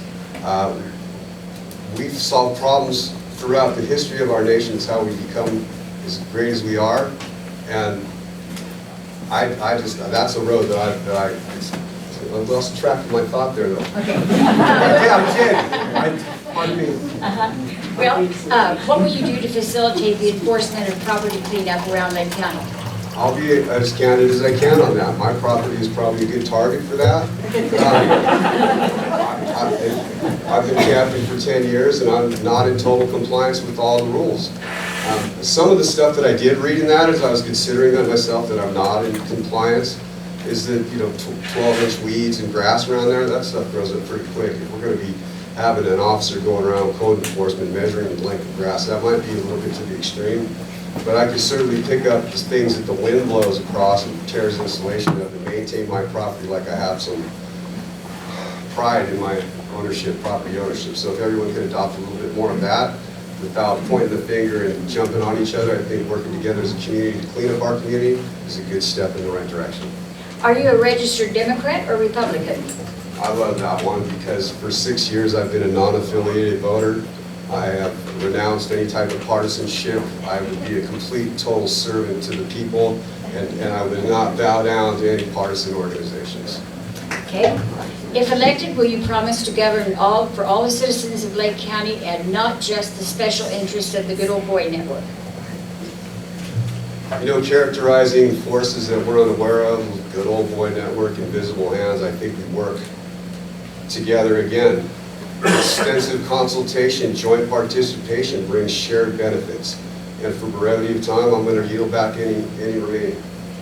How will you solve the deficiency in Lake County law enforcement personnel?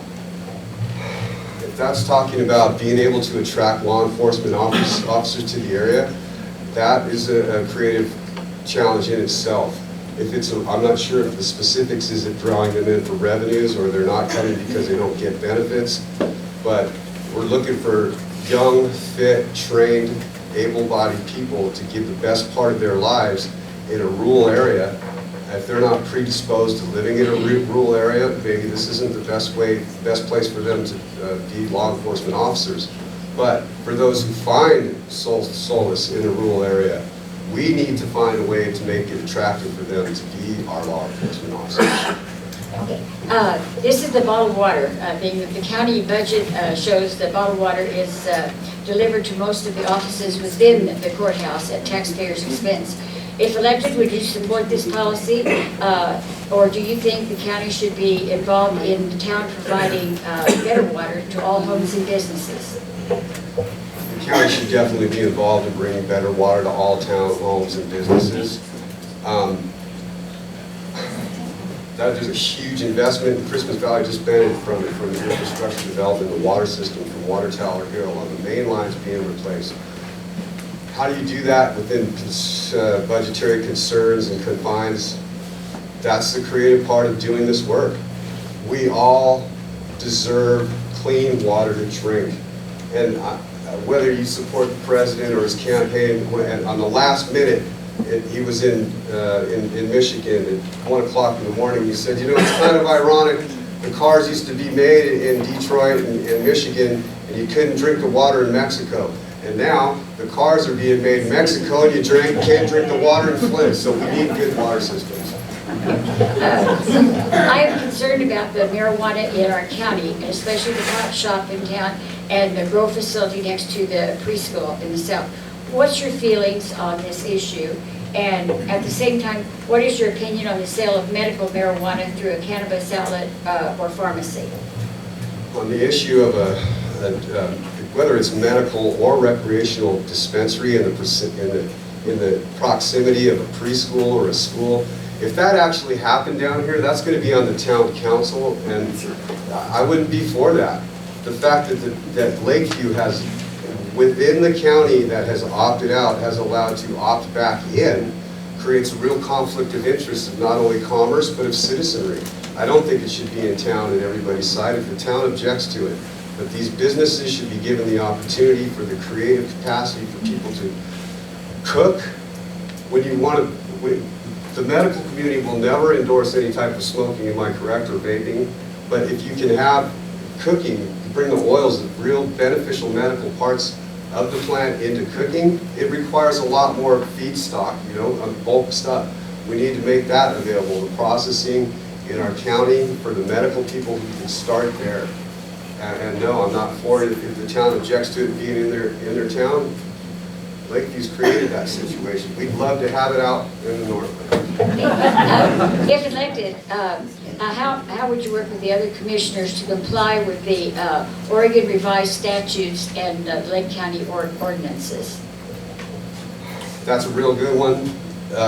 Keep in mind that counties inside the state are subdivisions of the state, and they're going to be subjected to regulatory things that we have discovered in the path of our history long before some of us have been alive, that have worked for state and county governments and that have not worked. And through, again, extensive consultation and joint participation in these dialogues, we bring our people and the resources inside of our minds, and we can all share our thoughts, but there is no such thing as we think. We all have to participate and bring our 2 cents to the table and do it in a mutually beneficial manner with respect for all and malice towards none.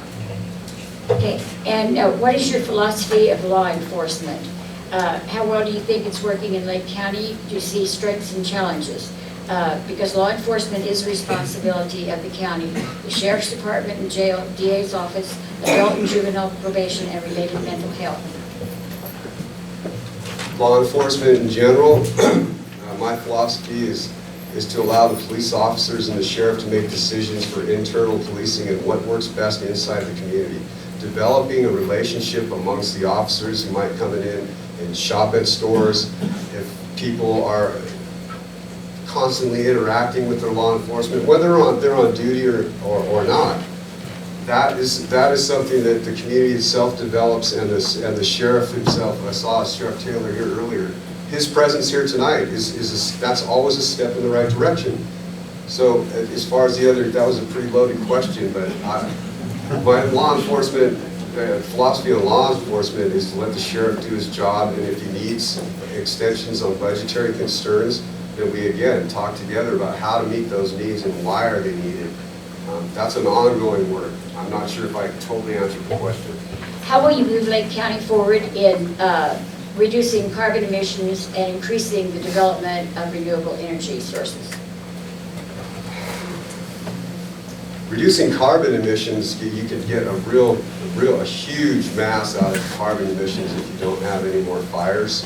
This Red Rock biofuels plant that is permitted to go, I asked Dan Shown today at the Shell station as I came in and got a cup of coffee, if he knew the cellulose content inside the beetle kill area all the way to Sycam, from Sycam Marsh almost to Goose Lake, if that has the content that the biofuels plant can actually use and to produce the fuel that they're trying to do.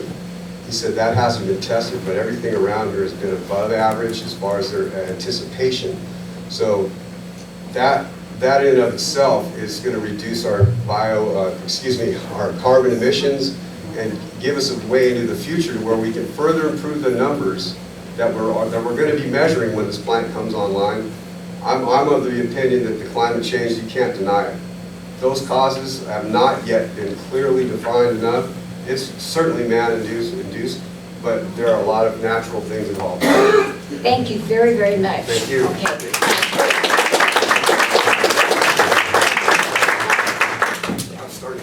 What is your position on the Dreamers?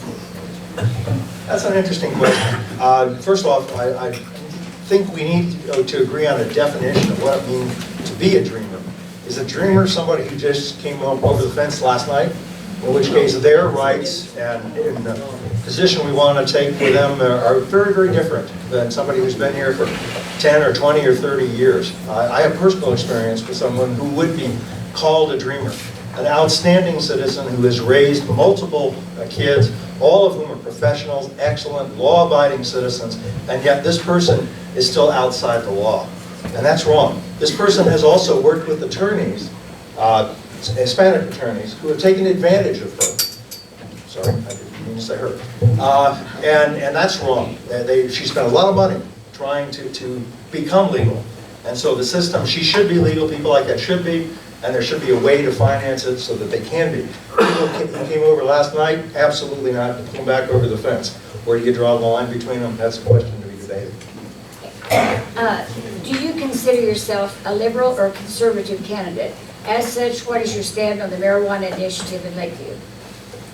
Somewhere to the right of Attila the Hun, I think. I appreciate your candor. There's no question that I consider myself to be a conservative. On some issues, I'm pretty liberal. Not liberal, libertarian. Excuse me. Big mistake. Because honestly, if somebody wants to smoke marijuana in their own home, and if they didn't steal or lie, and there's no crime associated, and they're not doing anything that affects their children or their neighbors or anybody else, honestly, I don't care. That's their business. Are we going to get to the question about prescription marijuana? Okay, Yeah. good. So I'll hold please on. go ahead and answer that. Okay, I'm done with that. Okay, all right. How would you improve access to our local health care as you have listed to accomplish? Okay, that's a really good question, and it stems from personal experience. We've been here for 20 years. We've had the same doctor for all that time, an excellent doctor. I'm really impressed with the facilities we have here, the equipment that are in the facilities. We really have, I believe, excellent care here. But I used to be able to call up my doctor, and sometimes I could get in that afternoon. And now I can't. I typically get an appointment, and it's 6 weeks in the future.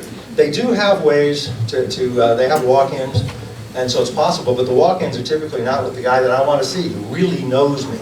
And so I don't have a solution. I see a problem. I don't know what the answer is. I've been told part of the problem is caused by, we have such great facilities here now, that the workload has increased greatly because people are coming from way outside the area to Lakeview to take advantage of our great facilities.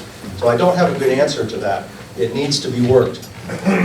Okay, what do you think can be done about the issue of animal control, and are you in support of an animal control officer in Lake County? Okay, that's a question which is near and dear to my heart and my wife's heart, who just ran out of the room. I think now she's back there. She's one of the founders of the Humane Society here. She contributes an awful lot of time. I contribute finances in the form of, I take people out on flights to sightsee over Lake County, and they make donations to things like the Humane Society. So I really think that's an important topic. But the issue that they have really, and as far as an animal control issue, you have two problems. One is the animals out there on the street. That annoys me and it upsets me to see animals running loose around cars. So you need to get them off the street. But then where do you put them? There is no facility here. There's no kennel. There are volunteers. We've been fosters for many animals over many, many years, but that's not a long-term solution. So what is the answer? Can we finance a kennel, say, where an animal, a stray, can be picked up and put into a facility where they receive care, and hopefully they'll be adopted out? I'm not sure we can afford it, but I would think we need it. How do you plan to keep supporting the Step Up program that is growing and will need more support in the future? I'm going to do the same thing as an earlier candidate. I'm going to have to plead ignorance. I really don't know about the program. Like any program, it needs to go into, I think, the priority decision process. All of the county programs, I think, need to be considered, compared to each other. Priorities need to be set, because we cannot afford to do everything. So I don't know anything about that particular program. Sorry. Okay. What do you know of the recently announced Red Rock project, and do you support it? Yeah, as an engineer, I do support it. The process that these guys are going to bring here is not new. It's been around, in fact, since the 30s, and it was used in Germany when they were restricted on oil access. So it really isn't a new process to make synthetic fuels. It solves several problems. One is, as has been mentioned, waste in forests. There's an incredible amount of beetle kill, and that just breaks your heart to see it, especially when you fly over it and you see how extensive it is. So it would help with that problem. I do have some concerns about the implementation. It's been talked about for a long time. I have talked directly with the project manager and asked some fairly direct questions and did not get satisfactory answers. So I hope it just doesn't go down the toilet like a lot of other great green projects that sound so good, but they never actually get implemented. It looks like this one is going to be implemented, and if so, I'm for it. Okay. What do you think about agriculture in Lake County, and is it sustainable? Okay. That's an interesting question. I guess the heart of it, well, agriculture, of course, as has been said, is the heart of the economy, has been, at least in the past. I would define agriculture as crops, field crops, forest crops, basically trees, and then I guess you could throw in animals, ranching. Those are all can be sustainable. If they're properly managed, ranching in particular can improve the land. Forestry, good forestry practices, not run by 3,000 miles away decisions from people who wouldn't know a piece of pine from a piece of balsa wood. We need to have more local control over that, but I think that's very important. We can have sustainable logging, we can have sustainable ranching, and I think things like, by definition, alfalfa farming and stuff, we do a little bit of it ourselves, and that can be sustainable. Tell me the best time you were in a classroom, and what did it teach you about the state of education in Lakeview? That's a toughie. I've spent, as I said earlier, I guess, I've spent so much time in classrooms, it's really hard. I would say, honestly, though, probably my best personal time, thing I enjoyed the most, really had nothing to do with Lakeview, but I was teaching a university graduate course in something, and I found that I became one of the very most popular instructors in the whole university department. And the reason was I had real-world experience.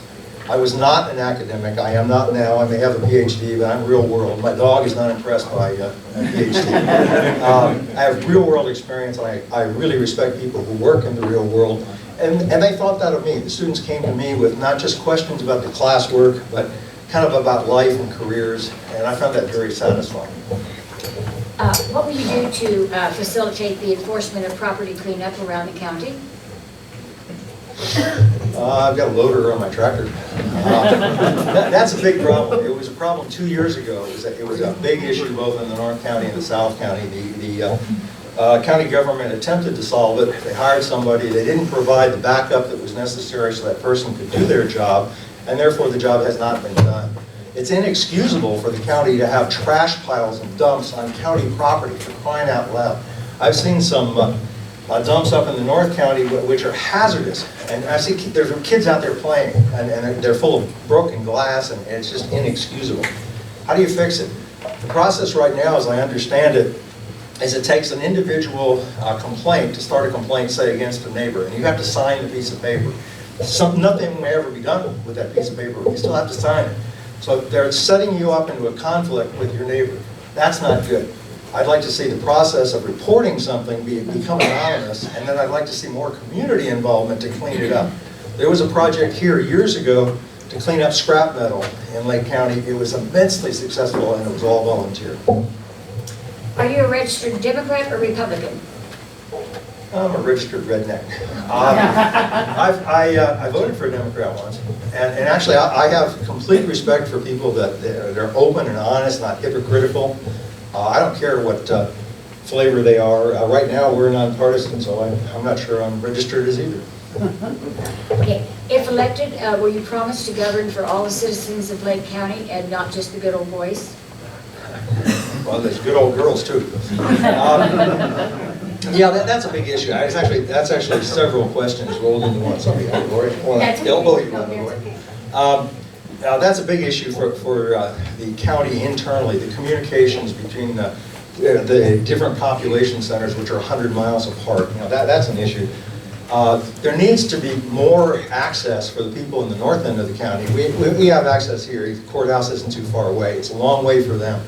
And so for routine processes, routine paperwork that people have to sign documents and stuff, that needs to be improved. Decision making, as I mentioned earlier, is really important. I don't like the concept of good old boys and good old girls. I don't like decisions on ordinance enforcement being made because somebody's brother-in-law over here, so they get a break, and somebody over here you don't like, so they get hammered. I don't like that. Okay, how will you solve the deficiency in Lake County law enforcement personnel? Well, I believe the sheriff has requested funding for more deputies multiple times, and he hasn't been given the resources he needs. One of the questions I haven't seen on the table, and I don't have an answer here, but why do we have, when the population overall in the town and in the county is so small, why do we have a separate police department and then a sheriff's department? Shouldn't they be more integrated and better integrated in all the processes and stuff? I have friends who are deputies who get called out in the middle of the night on their personal phones by friends who need a deputy, and yet there's nobody on duty. And that happens down here too, not just in the north end of the county. Didn't answer the question of how do you fix it. The fix is money, and the fix to money problems is priorities, getting all of the things you want to do, you need to do, you want to do, prioritize them, and then come up with a way to fund the most important. Some things are going to drop off the table. Law enforcement's right at the top. What is your philosophy of law enforcement? Try to be nice to an officer if they pull you over. Stay out of trouble.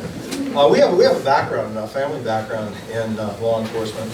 My wife's dad was high in the police department years ago. We have a unfortunately now ex-son-in-law who is a deputy sheriff. He's been over here. I totally support law enforcement. They have an incredibly difficult job to do. I think most people don't understand how difficult it is. I'm not sure if I got time for one brief example. We had a granddaughter who's now almost grown, and our daughter was shocked one time when a bunch of sheriff's cars pulled up in front of her house because they thought that her husband, my now ex-son-in-law, had been injured. He had a button on his Harley motorcycle. It was a police motorcycle. And my granddaughter had been out there playing on it, and she pushed it. And she didn't know that it was the officer down button. Oh, no. So the issue there is the stress that the families have to go through. And most of us we have no appreciation of that. Okay, thank you. The county budget shows that bottled water is being delivered to the offices in the courthouse at taxpayers' expense. If elected, would you support this policy, or do you think the county should be involved in the town providing better water to all homes and businesses? That's an interesting question, and bottled water amuses me. I still go down for work sometimes, although I haven't done this anymore recently, but people down there spend all kinds of money for bottled water from New Zealand and mountain spring water, and I come home and I flush my toilet with it. So, and the people here in town, we have property here in town, and the water is absolutely crummy at times. But what I've seen is a lot of arguments between people who really have not looked into the problem. I have a little bit. What is the problem? Why is the water so bad sometimes in some parts of town, and why is it okay in some parts of town? that problem has not been well defined. It's an engineering problem. We've got a good county engineer, and I really think the problem needs to be better defined. Once it is defined, is the problem just replace the pipes in town? Is the problem you need a better filtration system where the water enters the pipes in town? That is not, I think it's actually a combination of those, I believe, but the problem has not been well defined. As far as giving them bottled water, I'd have to pay for my own bottled water, so I wouldn't do that. Okay, Bruce, I'm going to combine these two because you kind of indicated you wanted to do them together. What is your opinion on the sale of medical marijuana through a cannabis outlet or pharmacy? And what are your feelings about the marijuana in our county, that the pot shop in town and the grow facility next to the preschool south of town? What's your feelings on those issues? Let me address the easy part first, which is the medical marijuana. Just by definition, and I heard a doctor candidate here say she writes prescriptions for medical marijuana. If it's a drug and it's a medical drug, why shouldn't it be handled like every other drug? Go down the street and buy it at Howard's. I don't see why you have to go to a head shop to buy something which you're calling a drug. And it is. It appears to be a very useful, helpful drug. Treat it like any other such helpful drug. Recreational marijuana, it's very difficult. I have very mixed feelings. As I said, in some ways I'm a libertarian. If you're going to allow people to have it in their homes and you're not going to arrest them for it because it's a relatively low-level problem in itself, and where do they get it? You know, that's an issue. Honestly, I don't have a good answer to that. I don't like it personally. I don't like the idea of there being multiple marijuana shops here in town personally, but I'm not sure that I have a better answer right now. Okay. If elected, how would you encourage the other commissioners to comply with the Oregon revised statutes and the Lake County ordinances that citizens are bound to? That also is an interesting and difficult problem. The way decisions are made now is by majority vote, and so there's 3 commissioners, and if something is passed by 2 commissioners, then it becomes whatever it is, the decision is made.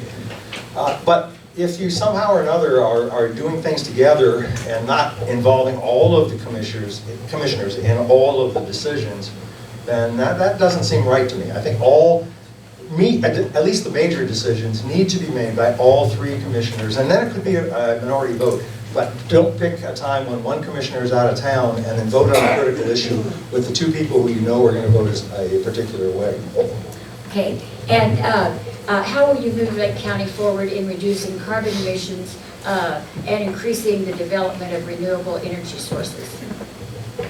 Okay, that again, my reaction, okay, remember I'm a very anal retentive and pragmatic engineer, so the question is not really well posed. There's 2 things there. As far as my wife is, I can't say those words. If we're talking about more sustainable energy for use in Lake County, which I think is really important, we're going to have the burden of perhaps wind power. We already have the burden of photovoltaic plants right now. A lot of people don't like them. I don't particularly like to look at them myself. And so we're already doing that, and that's a good thing, maybe in the grand picture for the country. But as has been said, that power gets fed into the grid. We don't really benefit much from that. I'm not aware that we get lower. That's sustainable energy, but I'm not aware that we have lower electric bills. I don't, because we have those plants. We can have more and more plants and take up more and more of the ag land and create more and more of a visual blight. And now I'm told to stop. Sorry. Okay, thank you very much.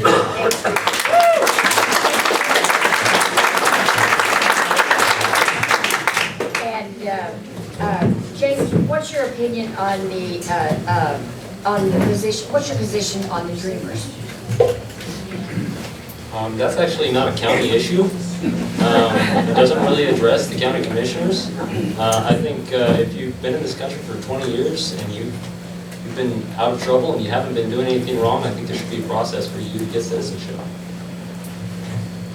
Okay, thank you. Last night you stated you worked 60 to 70 hours per week at the mill and worked on the ranch after that.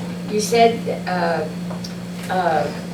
that you set it on your desk at the mill, and there are many unqualified applicants due to failing the drug testing. If these are true statements, is this an indication our force is overworked due to the lack of the ability to produce new employees? Are you overworked?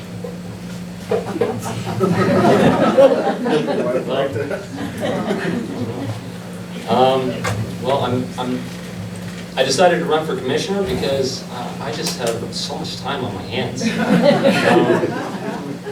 It is true, I work a lot of hours at the mill. All the men that work at the mill work a lot of hours because we can't fill the positions. We're a dozen men short.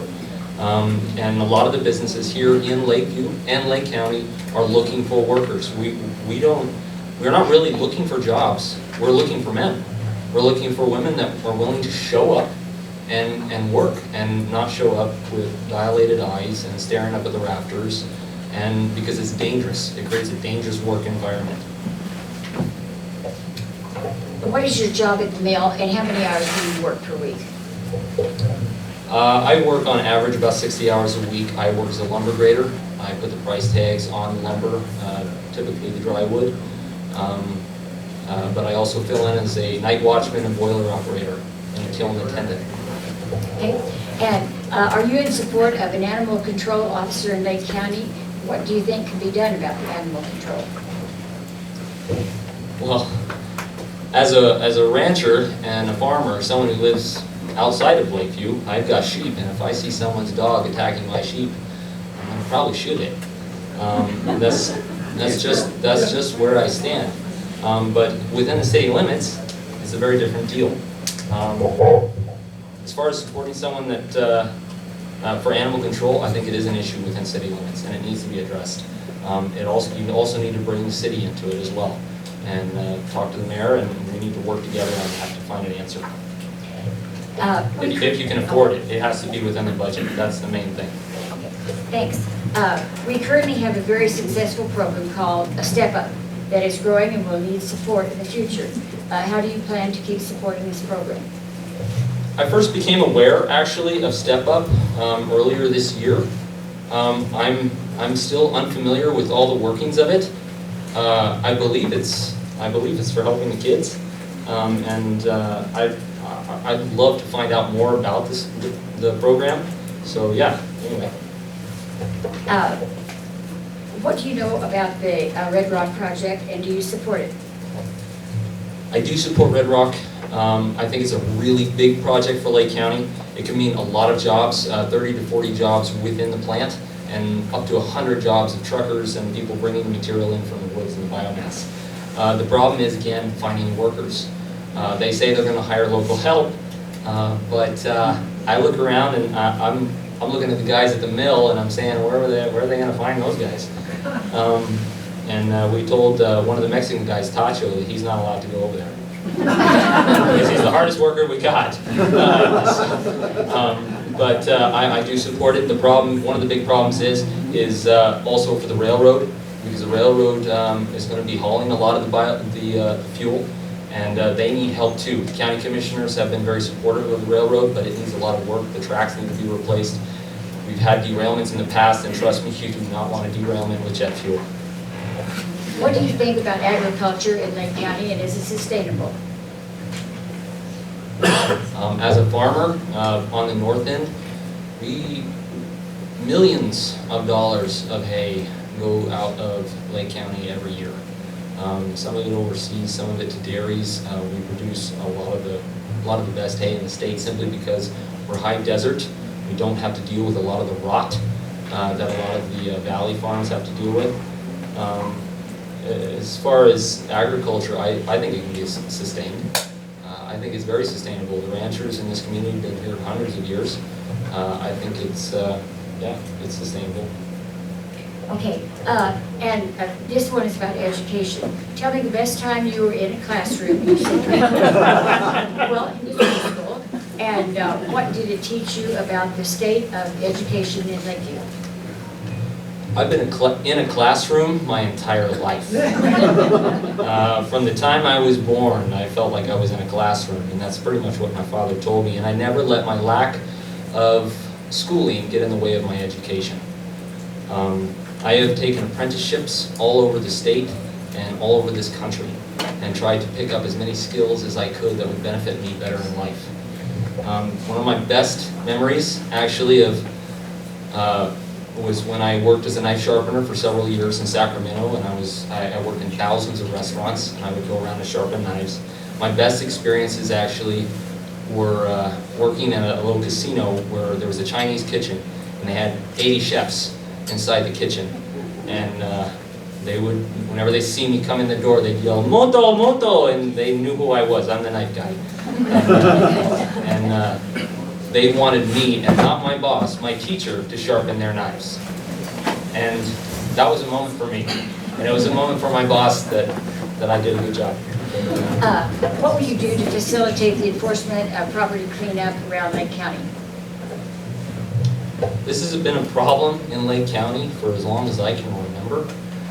We've got out in the north end and here in Lakeview. It needs to be addressed, because if it's not addressed, the state is going to come in, and it's going to get serious. A lot of families are at risk out in North Lake. I was just there the other day. We've got a family in a school bus. They've got trash over the top of the school bus, using it as insulation, and they've got boards in the window with a cutout for a chimney sticking out. And there are children running around bare feet. Some of the children have been reported going over to the neighbors and taking things. This is not a good way to live. People get stuck in a rut, and they need to be dealt with, but they also need to be helped. We do not want to penalize poor people. We don't make war on the poor people. We make war on poverty. Are you a registered Democrat or Republican? I'm actually a registered independent. I'm more of a libertarian. I lean towards the conservative side.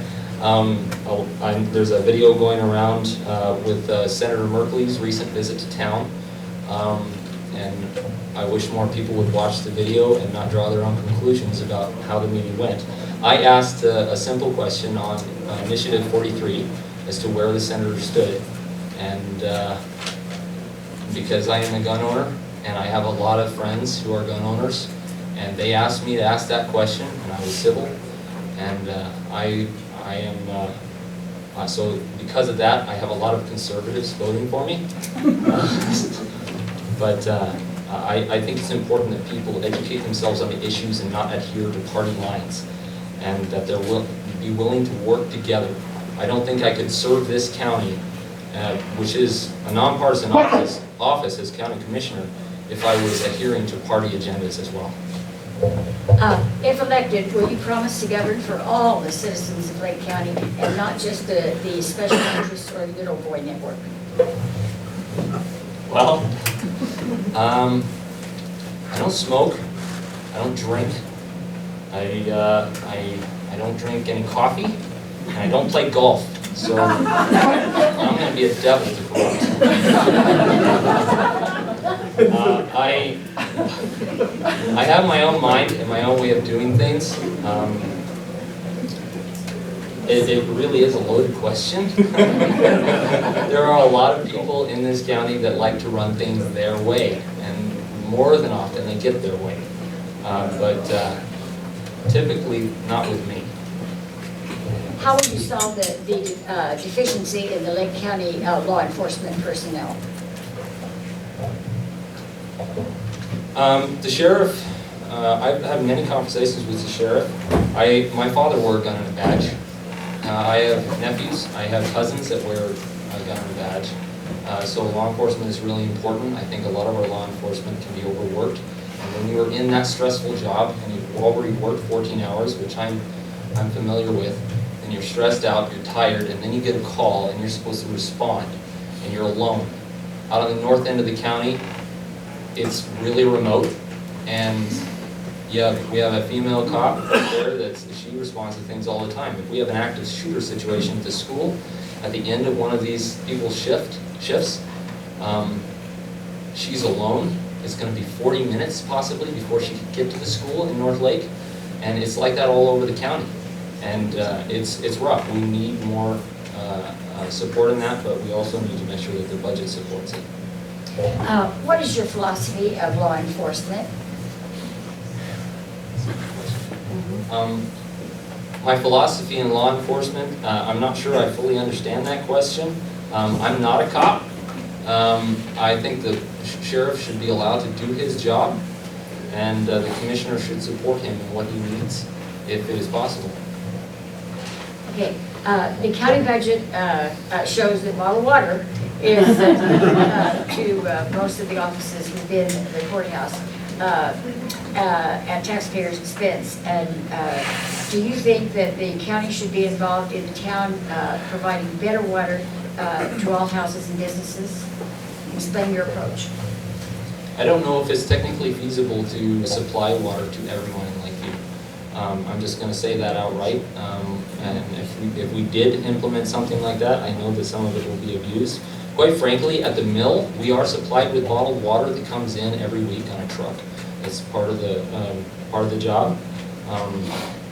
But I still bring my own water. You can ask my wife. I still fill up my bottle of water every day, a gallon jug, and that way I can monitor how much I drink and make sure I'm drinking enough, I'm staying hydrated. I bring water to work every day, even though that perk is there at my job. I don't think I support using taxpayer dollars to supply water to all the county employees, but this is actually the first I've heard of it, and I don't think I support it. These two questions about marijuana. What is your opinion on the sale of medical marijuana through a cannabis outlet or pharmacy? And the person is concerned about marijuana pot shop in town and the grow facility next to the preschool south of town. Well, what is your individual feeling about these things?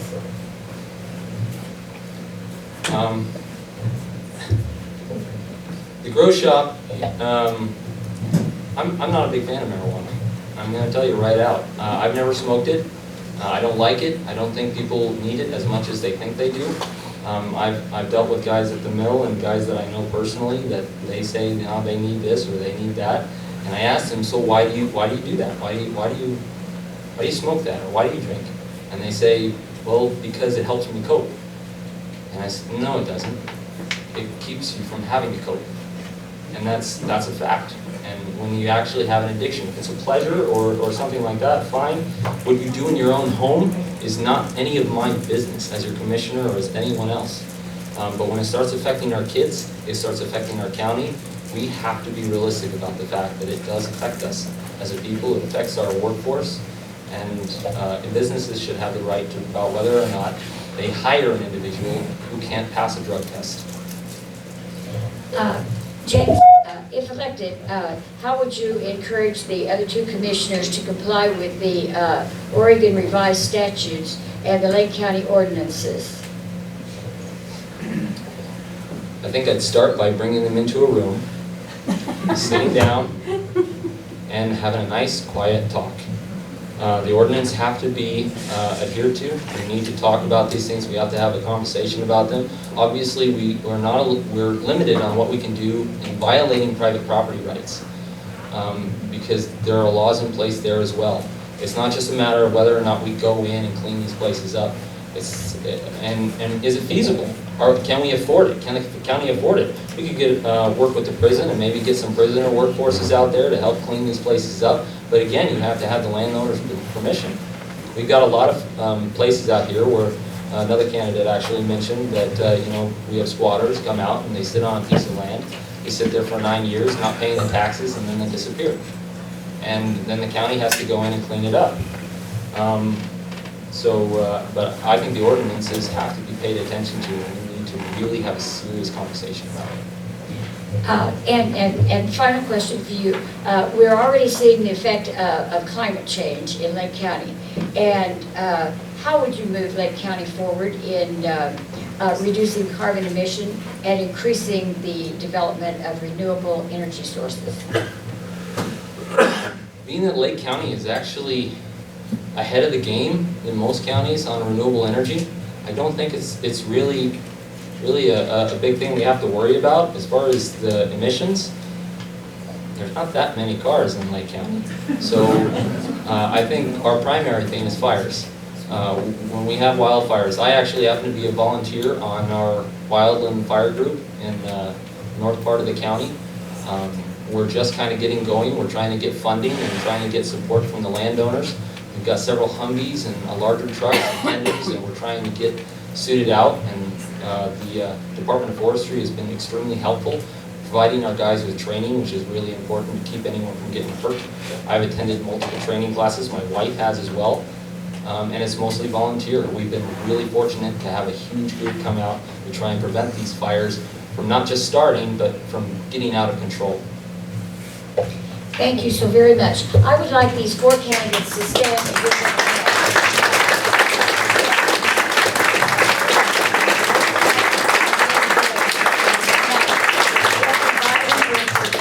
Commissioner race, and of course that's 4 people for 1 position. And in order to be elected in the primary, it would have to be 50% plus 1 vote. So it's quite possible, according to Stacy, that probably 2 would go towards forward in the general election. So I want to make that clear. There are 4 for that position. Now we have 2 that we're going to hear from for position 3, and we'll start with Ken Kestner.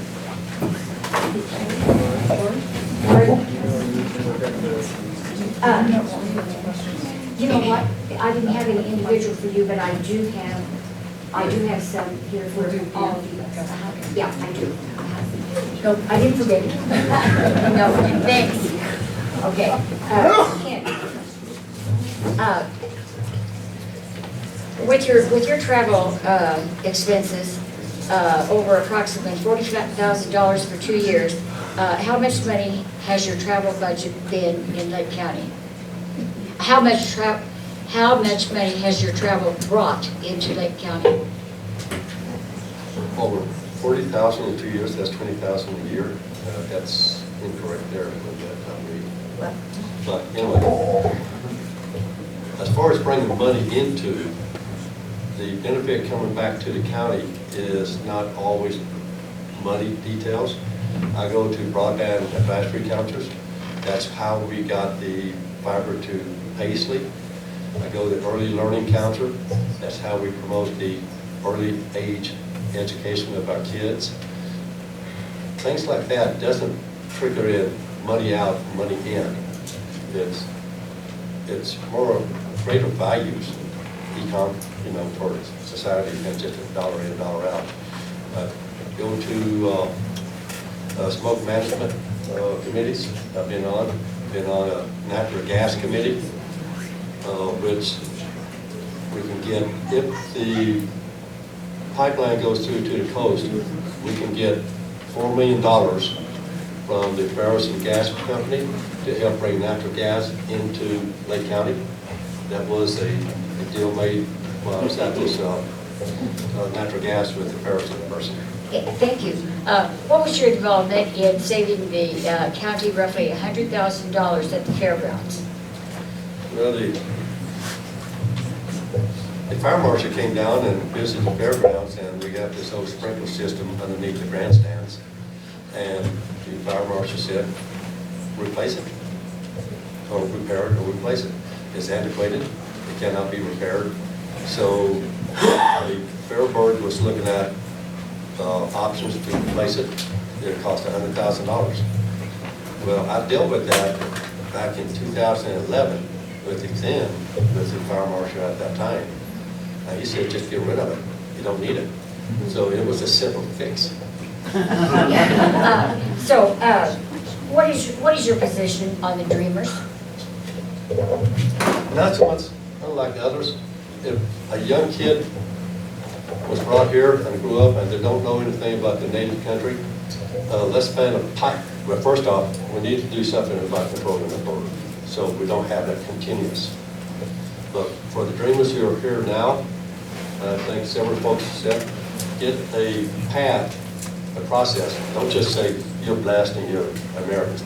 Give them a path to get documented, because they are just as much of a part of our country as any of us who grew up there. Hey, thank you.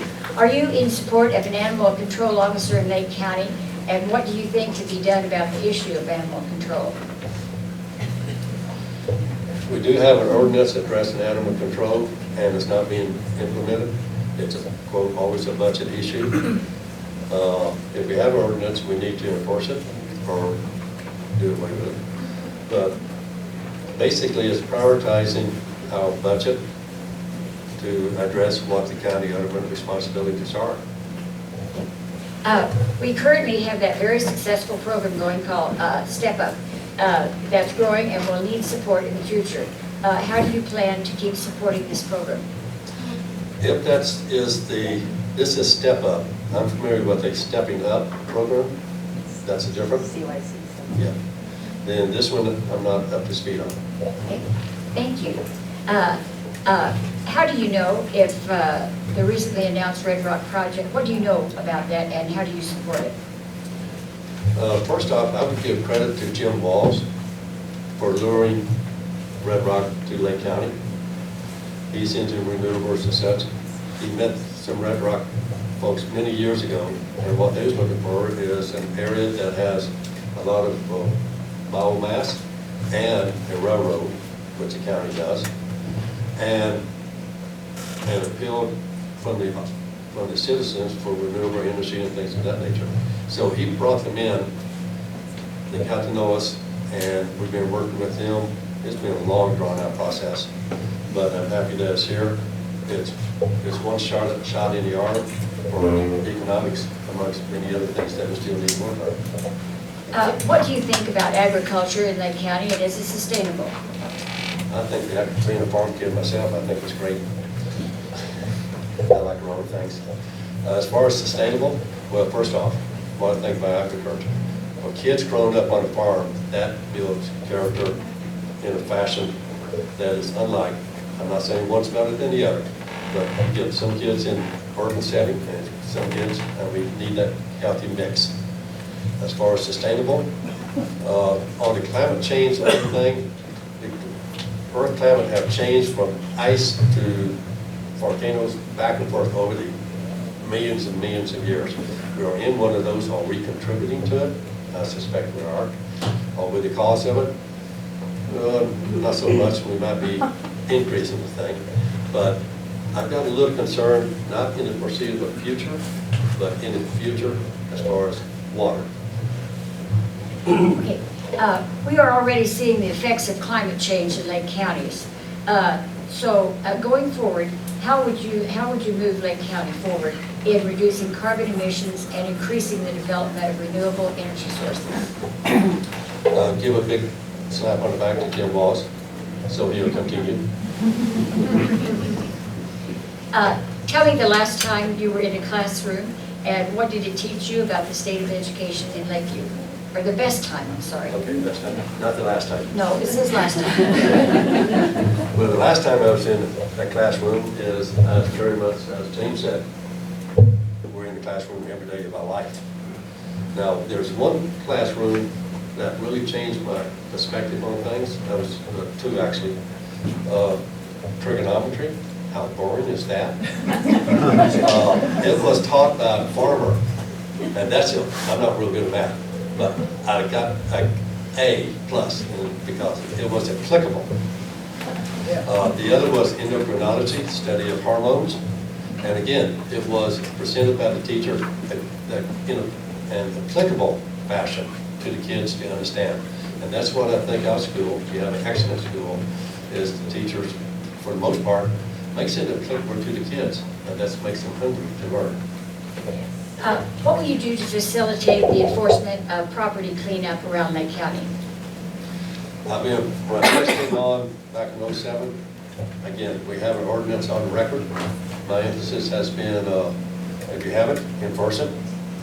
The nuisance and things is an eyesore and a property value concern. But when the people moving in, the first impression determines what they think about the community. We need, as commissioners, we need to prioritize our budget. Are you a registered Democrat or Republican? As far as registration, I am a Republican. Philosophically, I have a tint of libertarian, and sometimes I don't use my party destination to make my choices on most cases. It's what the choices are for the good of the whole. If elected, will you promise to govern for all the citizens of Lake County and not just for the special interests or the good old boy network? My philosophy has always been, I work for all citizens of the county. I don't hang out with the good old boys. They won't have me. How will you solve the deficiency in the Lake County law enforcement personnel? There is a large deficiency. The number of call-out and crimes have just been accelerating over the past years, and we have just about the same law enforcement staffing, or a bit less. And again, it's up to planning and prioritizing the budget. I was once a law enforcement reserve officer myself in Oak Ridge when I was with the Forest Service, and I know what it is to have a full-time job and then get called out. You don't have a family life at home. Okay, law enforcement is a responsibility of the county, the sheriff's department and jail, DA's office, the adult and juvenile probation and related mental health. How well is it working in Lake County? Its strengths and challenges, and what is your philosophy of law enforcement? Well, I'll go with the philosophy of law enforcement. That is safety of the citizens. I mean, that's the ultimate purpose. As far as their responsibility, the law enforcement is in the county. How well is it working in Lake County? It's understaffed. It's overextended, and they have challenges because of the large geographic area and increasing call-outs. Thank you. The county budget shows that bottled water, is in most of the offices in the courthouse at taxpayer money is expensive.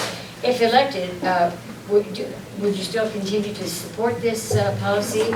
And do you think the county should be involved in the town providing better water to all houses and businesses? Well, as far as the seeded water, I drink it because it has nutrients in it. I drink a cup and then I can see the black specks. It doesn't bother me to drink it. As far as having bottled water at the county facility, we have those in other places. I would be hard pressed to tell the person that they have to drink water that has nutrients in it. What was the last one? The last one. Working with the town. Working with the town. The town is actually a component of the county, and yes.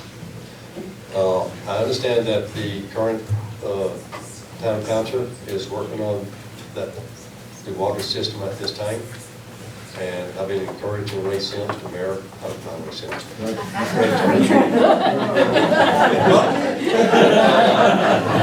What the county is always my fault. What the county is going to do there is partner and help facilitate, help promote and facilitate. Okay, the next two are on the marijuana. What is your opinion on the sale of medical marijuana through a cannabis outlet or pharmacy?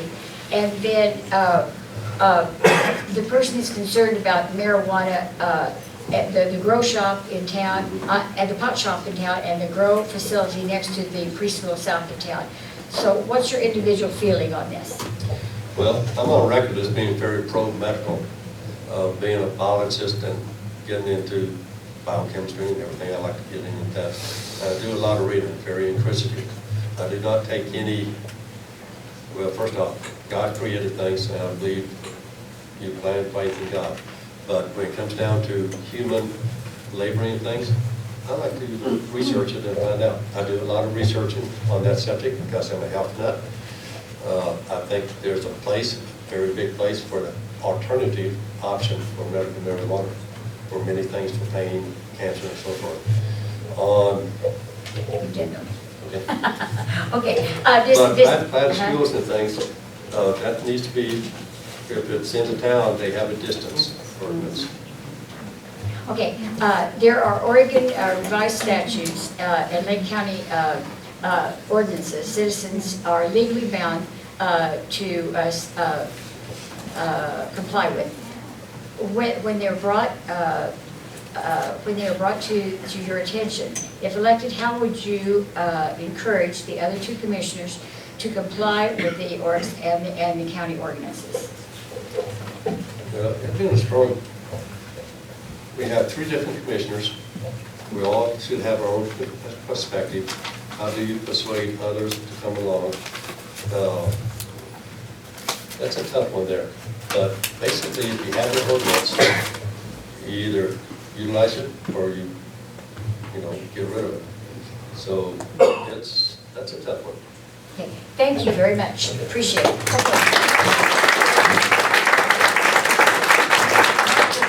Questions, and because there are two people who vying for this race.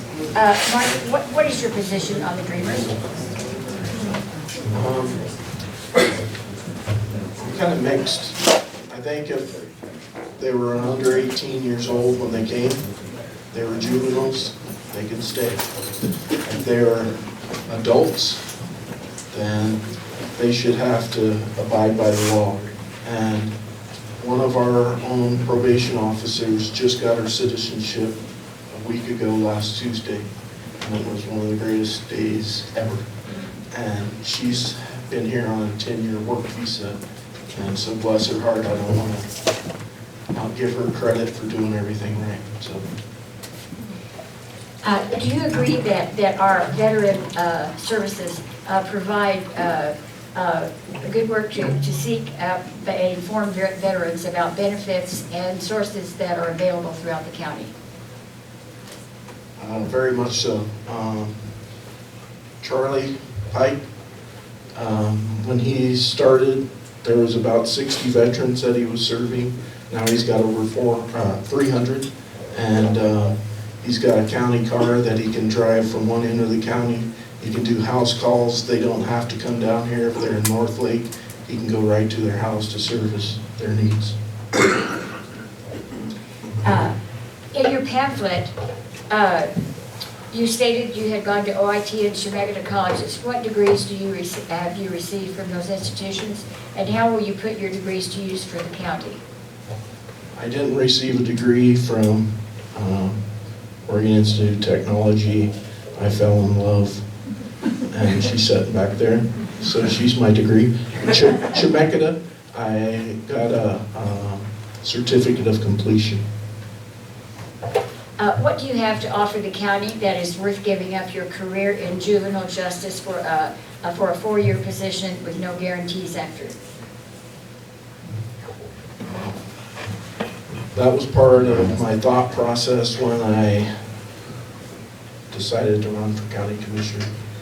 I'm going to be 54 in June, and I definitely thought about retirement and that, and there's no guarantee, but my guarantee is up there.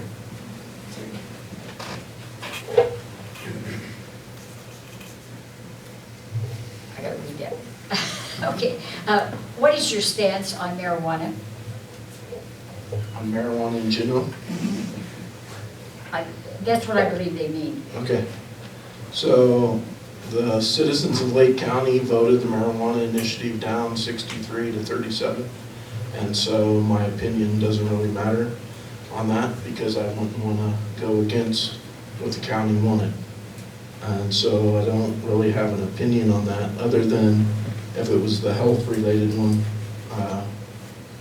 If a doctor prescribed something, I think that's good.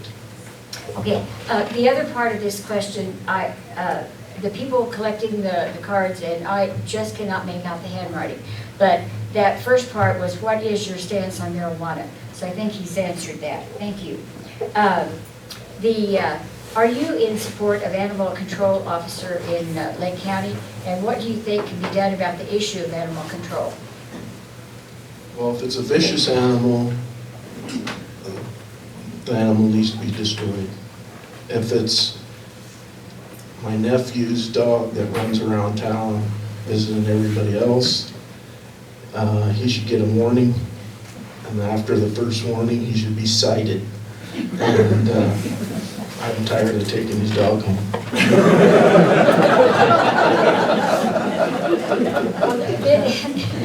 This kind of goes along as a nuisance.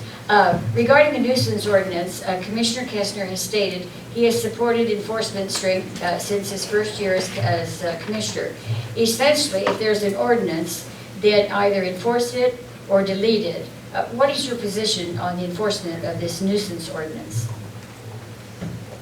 I think any ordinance that the county has needs to be looked at. If we made an ordinance by the county commissioners, then it needs to be enforced.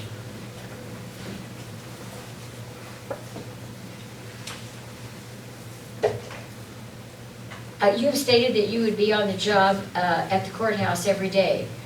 Please elaborate on what county work you would be doing every day at the courthouse, in addition to the other two commissioners sitting at the courthouse during every workday. Do you mind if I read that again? That's fine.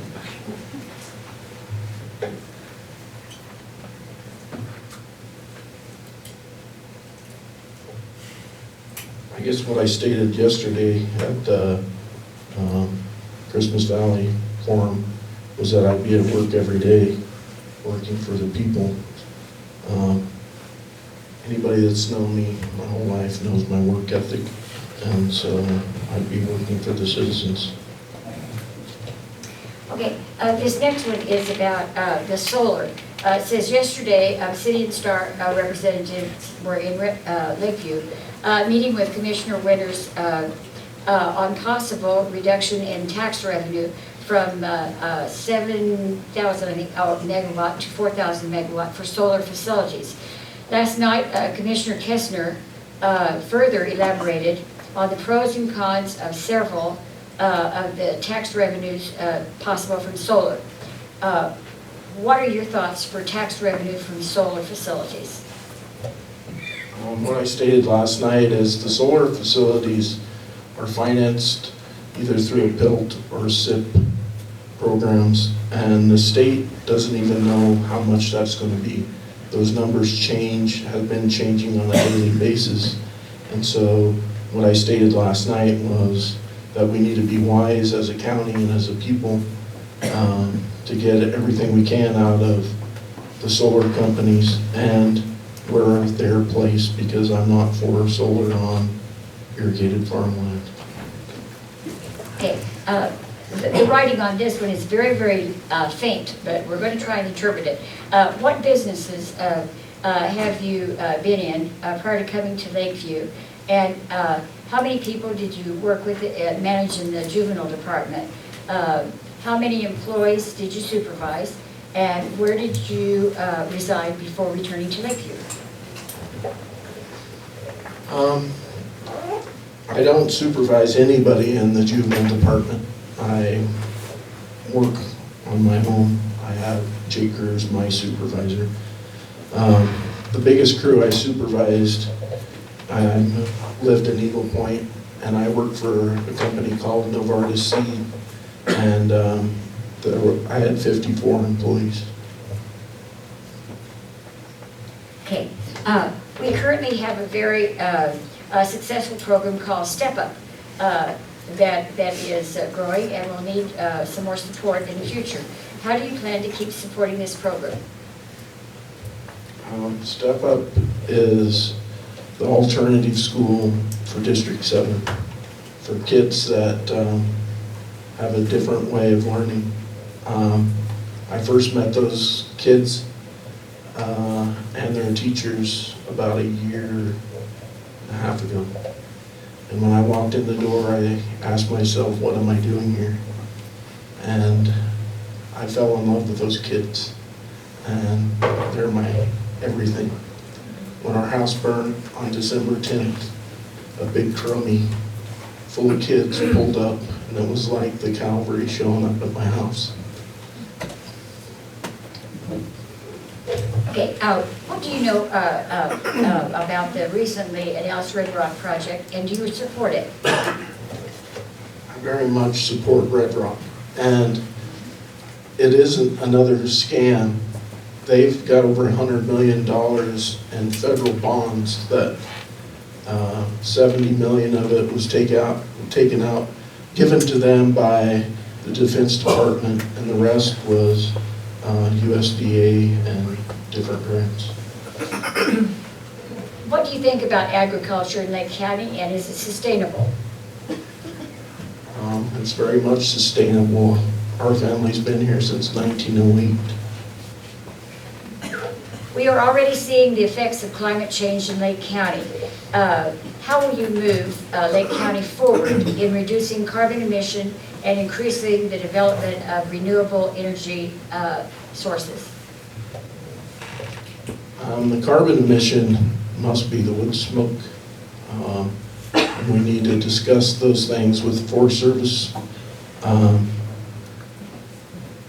Also, Red Rock is going to come involved in this because we're going to get rid of all the slash and the biomass, which will reduce our fire hazards. Tell me the last time you were in a classroom, and what did it teach you about the state of education in Lakeview? I was in the classroom until 2:30 this afternoon. And the state of education is awesome. What will you do to facilitate the enforcement of property cleanup around the county? The ordinance needs to be enforced, especially if it comes to a health and safety issue or a financial issue. I know there's things going on that people are living in trailers, RVs, and they don't have a septic, and there's houses around. And so that definitely needs to be enforced. Are you a registered Democrat or Republican?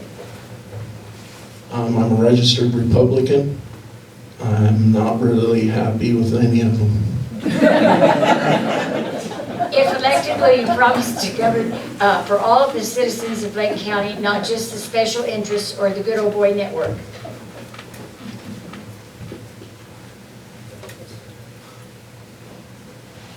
I will govern for all citizens, and I am no part of the good old boy network. If you read the Lake County Examiner, you'll see a letter to the editor against me, and so by no means am I a good old boy. How will you solve the deficiency in Lake County law enforcement personnel? It's terrible. The deficiency in law enforcement, I'm assuming they mean the deficiency in personnel. And so, like I stated last night, North Lake is very dangerous, especially for a female officer. We only have 3 deputies up there, and we need to have more deputies up there. It's expensive, but I would like to see if the town and the Lake County Sheriff's Office can combine. That would give us 4 more officers on the same budget. Thank you. Do you have anything that you'd like to add to the question that law enforcement is a responsibility of the county? And how well is it working in Lake County? Do you have anything more to say about strengths and challenges? Or what is the philosophy? What is your philosophy of law enforcement? Well, I was employed by the Sheriff's Office, and so I'm a little biased. And so I love our law enforcement. I know every law enforcement officer's name and have them all on my phone. And actually, the county's not in charge of the Sheriff's Department. The sheriff is. We're in charge of the sheriff's budget. Thank you. The county budget, you know, is that bottled water one again. Has bottled water delivered in most of the offices within the courthouse at the taxpayers' expense. If elected, could you support this policy? And do you think the county should be involved in the town providing better water to all homes and businesses? What's your approach? So, I don't drink enough water. My wife tells me that every day. I didn't realize that it was a problem.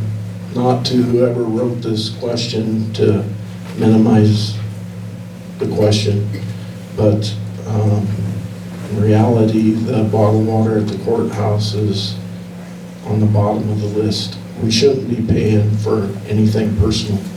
On the other hand, with the city and the county should work together to improve the water. The county's in charge of all water.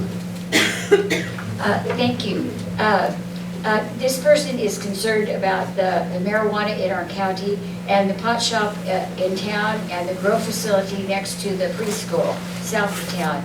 What are your feelings about that issue? And it can be coupled with, what's your opinion on the sale of medical marijuana through a cannabis outlet or pharmacy?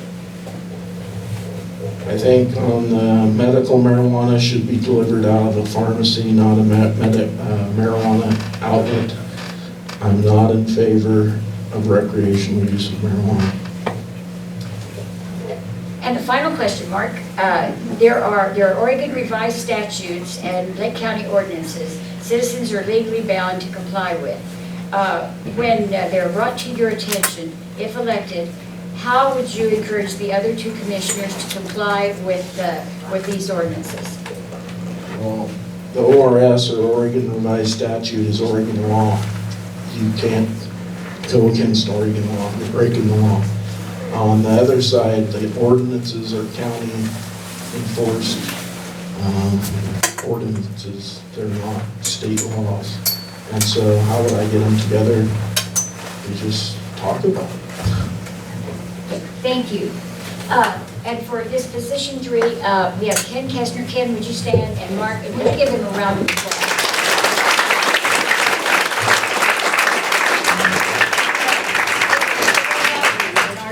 To have so many people wanting to serve our county.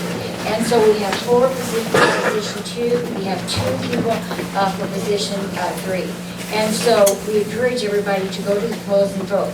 I have 5 other questions for the representatives, and I want to ask this, so if you guys would come up behind me, people running for the representative District 2. I'm going to run these questions to you, and each of you will have a chance to answer. So if you guys come up behind me, yeah, all 5 of them. These are for all of you. And the first question is, Governor Kate Brown signed a law making Oregon a sanctuary state for illegal aliens. Do you support the current effort to repeal this law and refer it to the people for a vote in the November election? So, Jenny, would you take that first? So my concern with the sanctuary status is that we need to make sure that we're not imposing increasing fear and increasing problems for our state and local officials already. As we've been talking about, our sheriff's department is already working hard enough. I talked to 2 sheriffs in Medford and Grants Pass and the police chief. Everyone is understaffed. Right now, it is inappropriate when there's already so much concerns, especially that I hear from Medford and Grants Pass, on the trust in the police and the sheriff's department in general. We don't want to increase that distrust and put them at risk. We need to make sure that given the staffing that we have, that state and local police and sheriffs get to do their own job, and ICE is going to have to take care of their own. Will you all stay right here? Jim, the same question. Local law enforcement has a different perspective than ICE because, I'll give you an example. What if an undocumented worker saw a murder? And all of a sudden, this person is going to be coming forward, and what's that person looking at? Deportation? You want to encourage people to be witnessing and coming forward. And if you are going to have ICE, everybody turned over to ICE, what's going to happen? So it's a local law enforcement perspective that I take. And I want people that are going to be involved and participating and not afraid to come forward.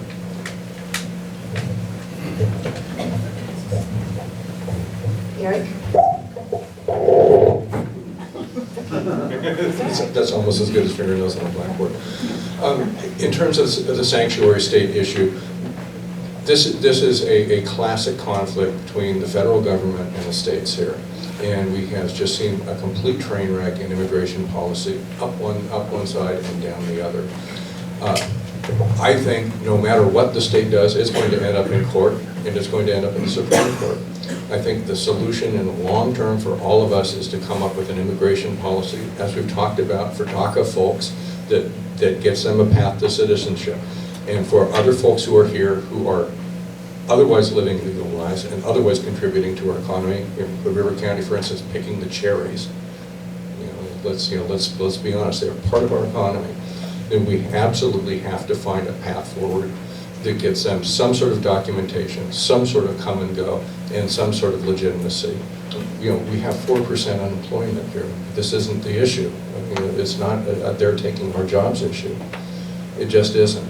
We just need to get this thing solved on a federal level. And I don't think sanctuary states actually is going to do it in the long run. It's going to end up in court.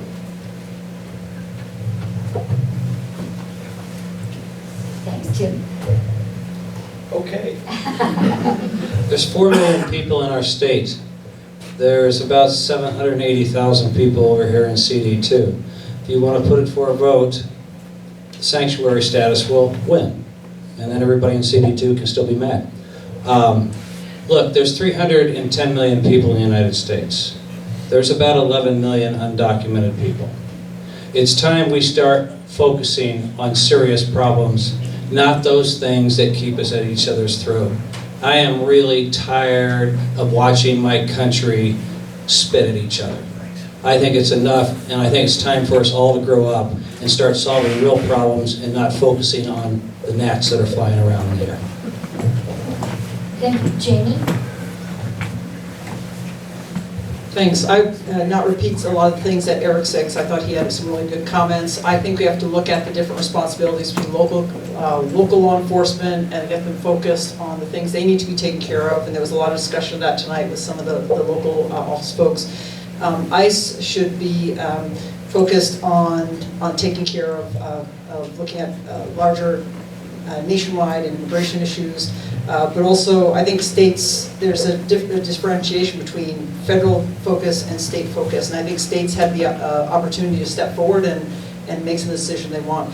What the federal government is, and what essentially a congressperson is failing to do, is work on immigration reform, because that's really what we need to do, and provide a pathway to documentation, whether you're talking about citizenship, whether you're talking about DACA, whether you're talking about a guest worker program. And our ag sector, whether you're Republican, Democrat, conservative, liberal, there's a joint benefit to providing immigration reform. That's the work that needs to be done in Washington, and that will make this issue go away. Okay, we stay right here. I'm going to combine the next two questions because it says, this county voted almost 80% Republican. Why are you here? And how do you expect to ever defeat 9-term Congressman Greg Walden? Well, sure. To the first point is actually what a lot of folks at the local level who are self-professed, either non-affiliated or Republican, said, and that is folks are interested in a person who can step forward and get the job done. And I think having a rural perspective is really important. I identify as a rural Democrat because I was raised by people I deeply admire, and they're Democrats. But my Republican friends will say the same thing about why they're Republicans. We really need to focus on Oregon values and coming together and solve the problems. With all due respect to our current representative, he's not doing the job. He's been there too long, he's turned his back on the district, he's not taking care of us, and our district is hurting badly. So we need someone who's going to step up and take care and address a lot of the issues that were talked about that are local issues, whether it's a homeless issue, whether it's infrastructure, whether it's jobs, whether it's renewable energy. We need someone who's not going to be focused on lobbyists in Washington and focused right here.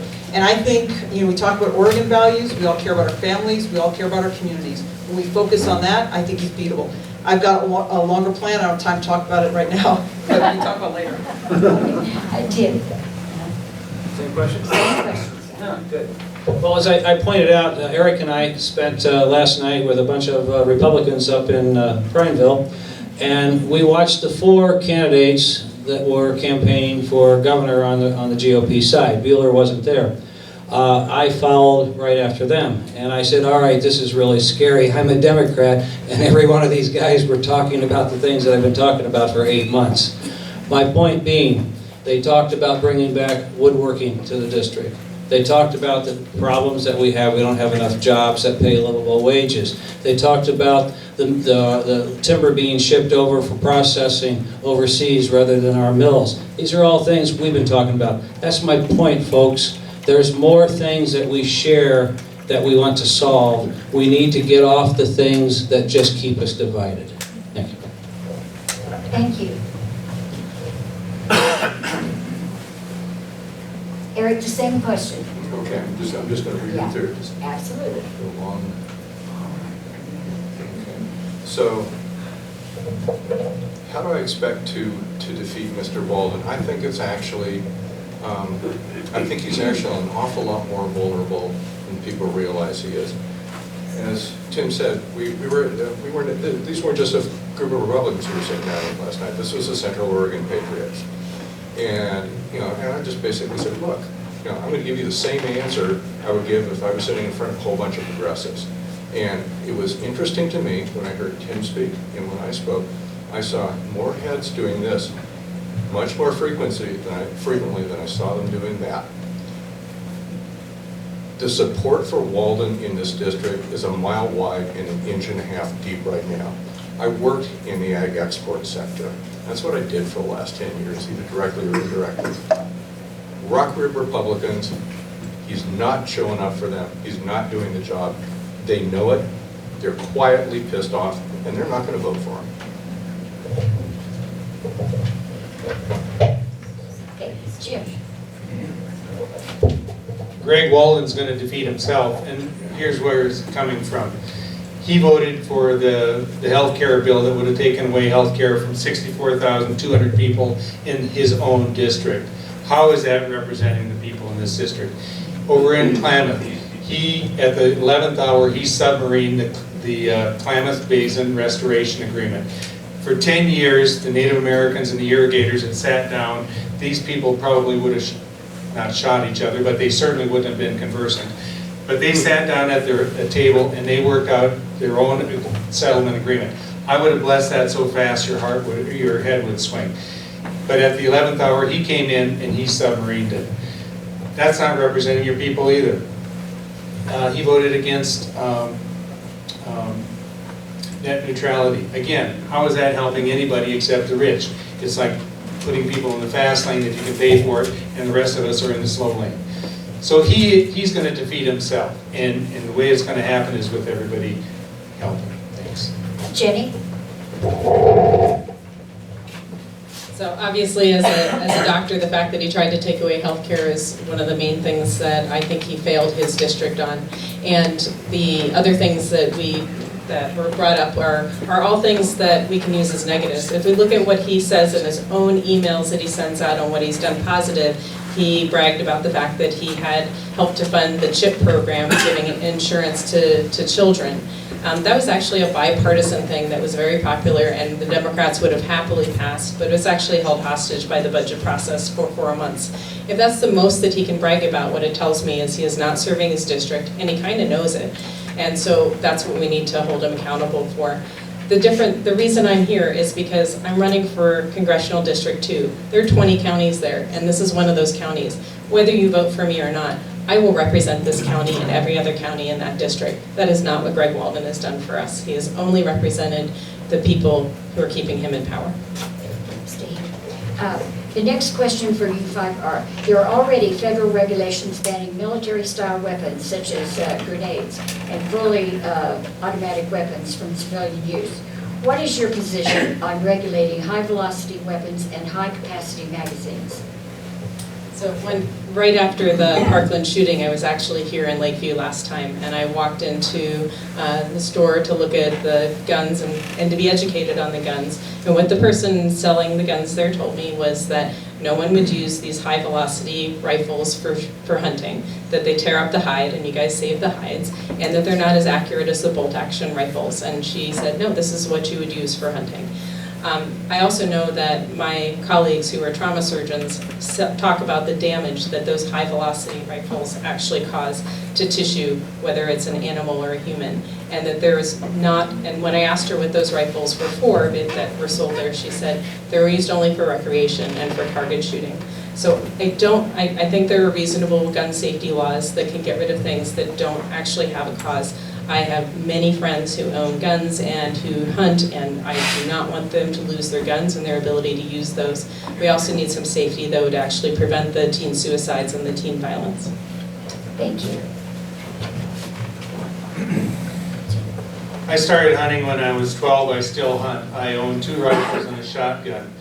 When I was in the Army, I had to qualify with an M16. That's an assault weapon. So I'm somebody that uses firearms, owns firearms, and is comfortable with firearms. If somebody wants to own a firearm for their self-protection or to hunt with, I'm right there with them. But an assault weapon is designed for one thing: kill a lot of people very quickly, very efficiently, and it's really good at it. So I'm for an assault weapon ban. I'm for a universal background check. Right now, you can buy a firearm from a private party over the internet or at a gun show without any background check. That's a loophole that needs to be closed. The other thing is a magazine. Why do you need a magazine that holds more than 10 rounds? You know what? If you can't hit a deer on the 2nd or 3rd shot, you better go back and sight your rifle in. So high capacity magazines are designed for one thing again: put out a lot of firepower in a very short amount of time, and they work. But they work not in favor of the people. We've got a conflict here between the Second Amendment and the Declaration of Independence that said everybody has the right to life, liberty, and pursuit of happiness. Thank you. Okay, Tim. Well, as I mentioned earlier, courtesy of a bunch of guys last night, I'm rethinking the issue. I've been pretty adamant about banning the assault rifles, but given that out of 38 homicides last year, the AR-15 accounted for about 200, you really have to ask the question: are we addressing the right issue? I think the issue we have to, because we do have a problem with not just the AR-15, but other types of rifles that take multi-round clips. I think I agree with Jim. You can keep the guns, but you got to limit the number of clips. And as one of my volunteers was with me last night, when the guy said, well, you know, when I'm out on the ranch and I got my 30-round clip in there, and Jerry looked at the guy with quite straight face and said, well, just how bad of a shot are you? I said, he said it, not me. So as I said, I think we've allowed our emotions to get the best of us on this issue, and I think we need to reevaluate it. Jamie?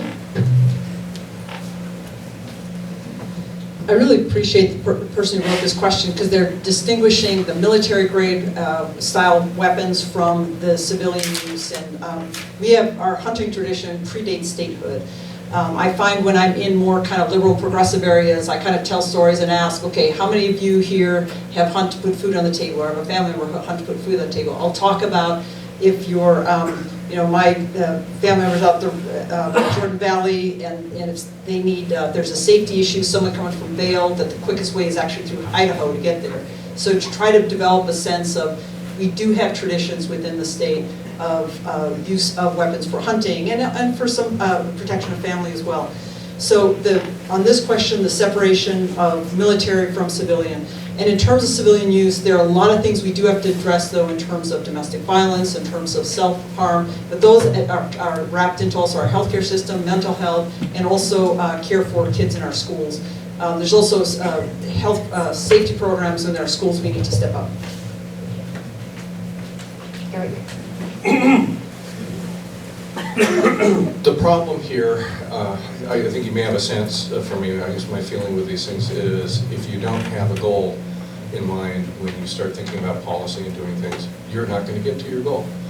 The only way to miss a goal is not to have one. The goal to me, at the end of the day in all of this, it's not about the assault weapons alone. It's not about anything else. We have a very high rate of firearm death in this country, and our policy goal should be to do what is necessary to reduce that by 2/3. Okay, that to me is the goal.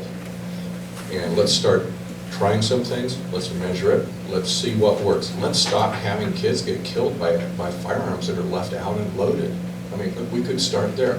We can start with, you know, with any number of other things, background checks. We can start with an assault weapons ban, which we did try once, and let's measure it and see if it works. It may not work very much, but let's aim at that 2/3 reduction in firearms deaths in this country. It's too many people dying. Thank you. And the final question for you five, and I just really appreciate your having come tonight to join us in this forum, and that your willingness that you wanted to come. Will you please give them a round of applause?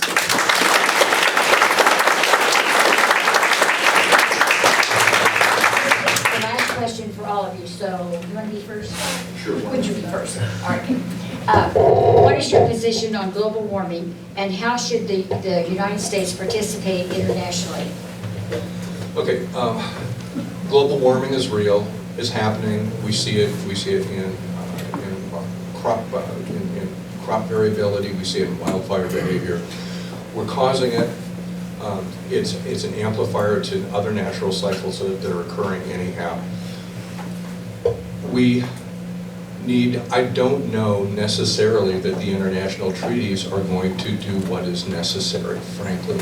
I think the economics are starting to catch up with us in that it is now, for instance, cheaper, as you're finding here, thank you, Jim Walls, as you're finding here, it is, sustainables are actually turning out to be more efficient economically than burning fossil fuel. I'll go back to my Maritime Academy chemistry professor who said, here we have these long, beautiful hydrocarbon chains. We can take them apart. We can put them back together. We can turn them into anything, lubricants, adhesives, pharmaceuticals, chemicals, anything. And we burn the stuff? Are we nuts? We need to save those fuels, or the carbon, fossil fuels for the things we can't get anywhere else. Energy isn't one of them. We can get the energy elsewhere. Thank you. Tim? Yes, there's the science is in, the climate change is real, and the biggest impact from climate change is water. Water is the #1 cause of mass migration going on all over this planet. So if we don't like the immigrants moving from one country to the next, well, without water, they're going to die, and nobody, as Keynes said, that's a long story anyways, people will do anything they require to continue their existence. You have lakes drying up. And is it close to home? The aquifer underneath Nebraska is expected to go dry in 12 months. We're not talking 12 years. So one of the largest wheat productions in the world is going to be at risk for water. So let's see what happens in 12 months. When all of a sudden those Nebraskans are no longer farming, we'll see if the rest of America starts waking up and saying, maybe there's a little bit to this fake news. Jamie? I believe in sense of responsibility and taking responsibility for the impact you're having. That includes our country, that includes other countries as well. We also have to look at the fact we are now on a trajectory that we're having impacts. We're seeing them especially around issues in environment and water. So we have to look at sustainable management of our resources. And folks were talking earlier, some of the questions about water, that's going to be the biggest impact we're seeing. And so with the change in climate, we're going to see more and more climate refugees. Over about half the population lives within about 6 feet of sea level. There's going to be impacts in people moving around.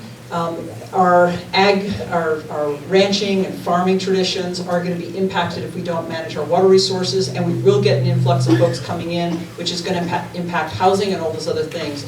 And so we need to be thinking about this in the long term. We need to be using science and having science-driven decisions so that we're working both within our state, within our country, and internationally as well to address these issues. Thank you. Jim? I absolutely believe climate change is real, that it's man-made. My biggest concern is that we're not going to be able to keep the temperature rise under 2 degrees Celsius. I've signed up to support HR 3671. HR 3671. What that says is we're going to be off of fossil fuels by 2035. That's a super aggressive goal. And I always call it like a moonshot program. In 1961, John F. Kennedy said, we're going to put a man on the moon by the end of this decade. And in 1969, July, who stepped out onto the moon but Neil Armstrong. So we did it. Our country used to dream big and used to have projects that we could accomplish, big projects. And we haven't done that, but we can. And what do we get when we get off of fossil fuels? Why did we invade Iraq in 2003? It wasn't because of weapons of mass destruction. It was because Iraq has the second largest oil reserves in the world, and we needed to protect our reserves. We need to stop that. Thank you. Jenny? So climate change is happening and we need to figure out how we're going to deal with it, but it's also a global problem and we need to make sure that we're committing to the fact that we're going to address this, because we can't expect other countries to be able to commit to stepping up if we're not willing to do the same. At the same time, we're looking at the effects locally and what we can do locally. We need to be acting locally to make sure that we're getting our transportation needs down, that we're getting to renewable and clean energies as quickly as possible, and we need to be encouraging other countries to do the same. We also need to be looking, as Jim said, trying to keep the Jim or Eric, now I can't remember, trying to keep the rise in temperature down. We need to be looking at what science can tell us about how we can actually start to sequester carbon and see if we can backtrack on this so we can actually prevent the rapid growth of global warming and the effects that we're seeing multiplying quicker while we still have some time. Thank you so much. And I thank all of you, the audience, for being here, and the listening audience. This is what democracy is all about. When we can come together and agree to disagree without being disagreeable, but listen to each other's ideas.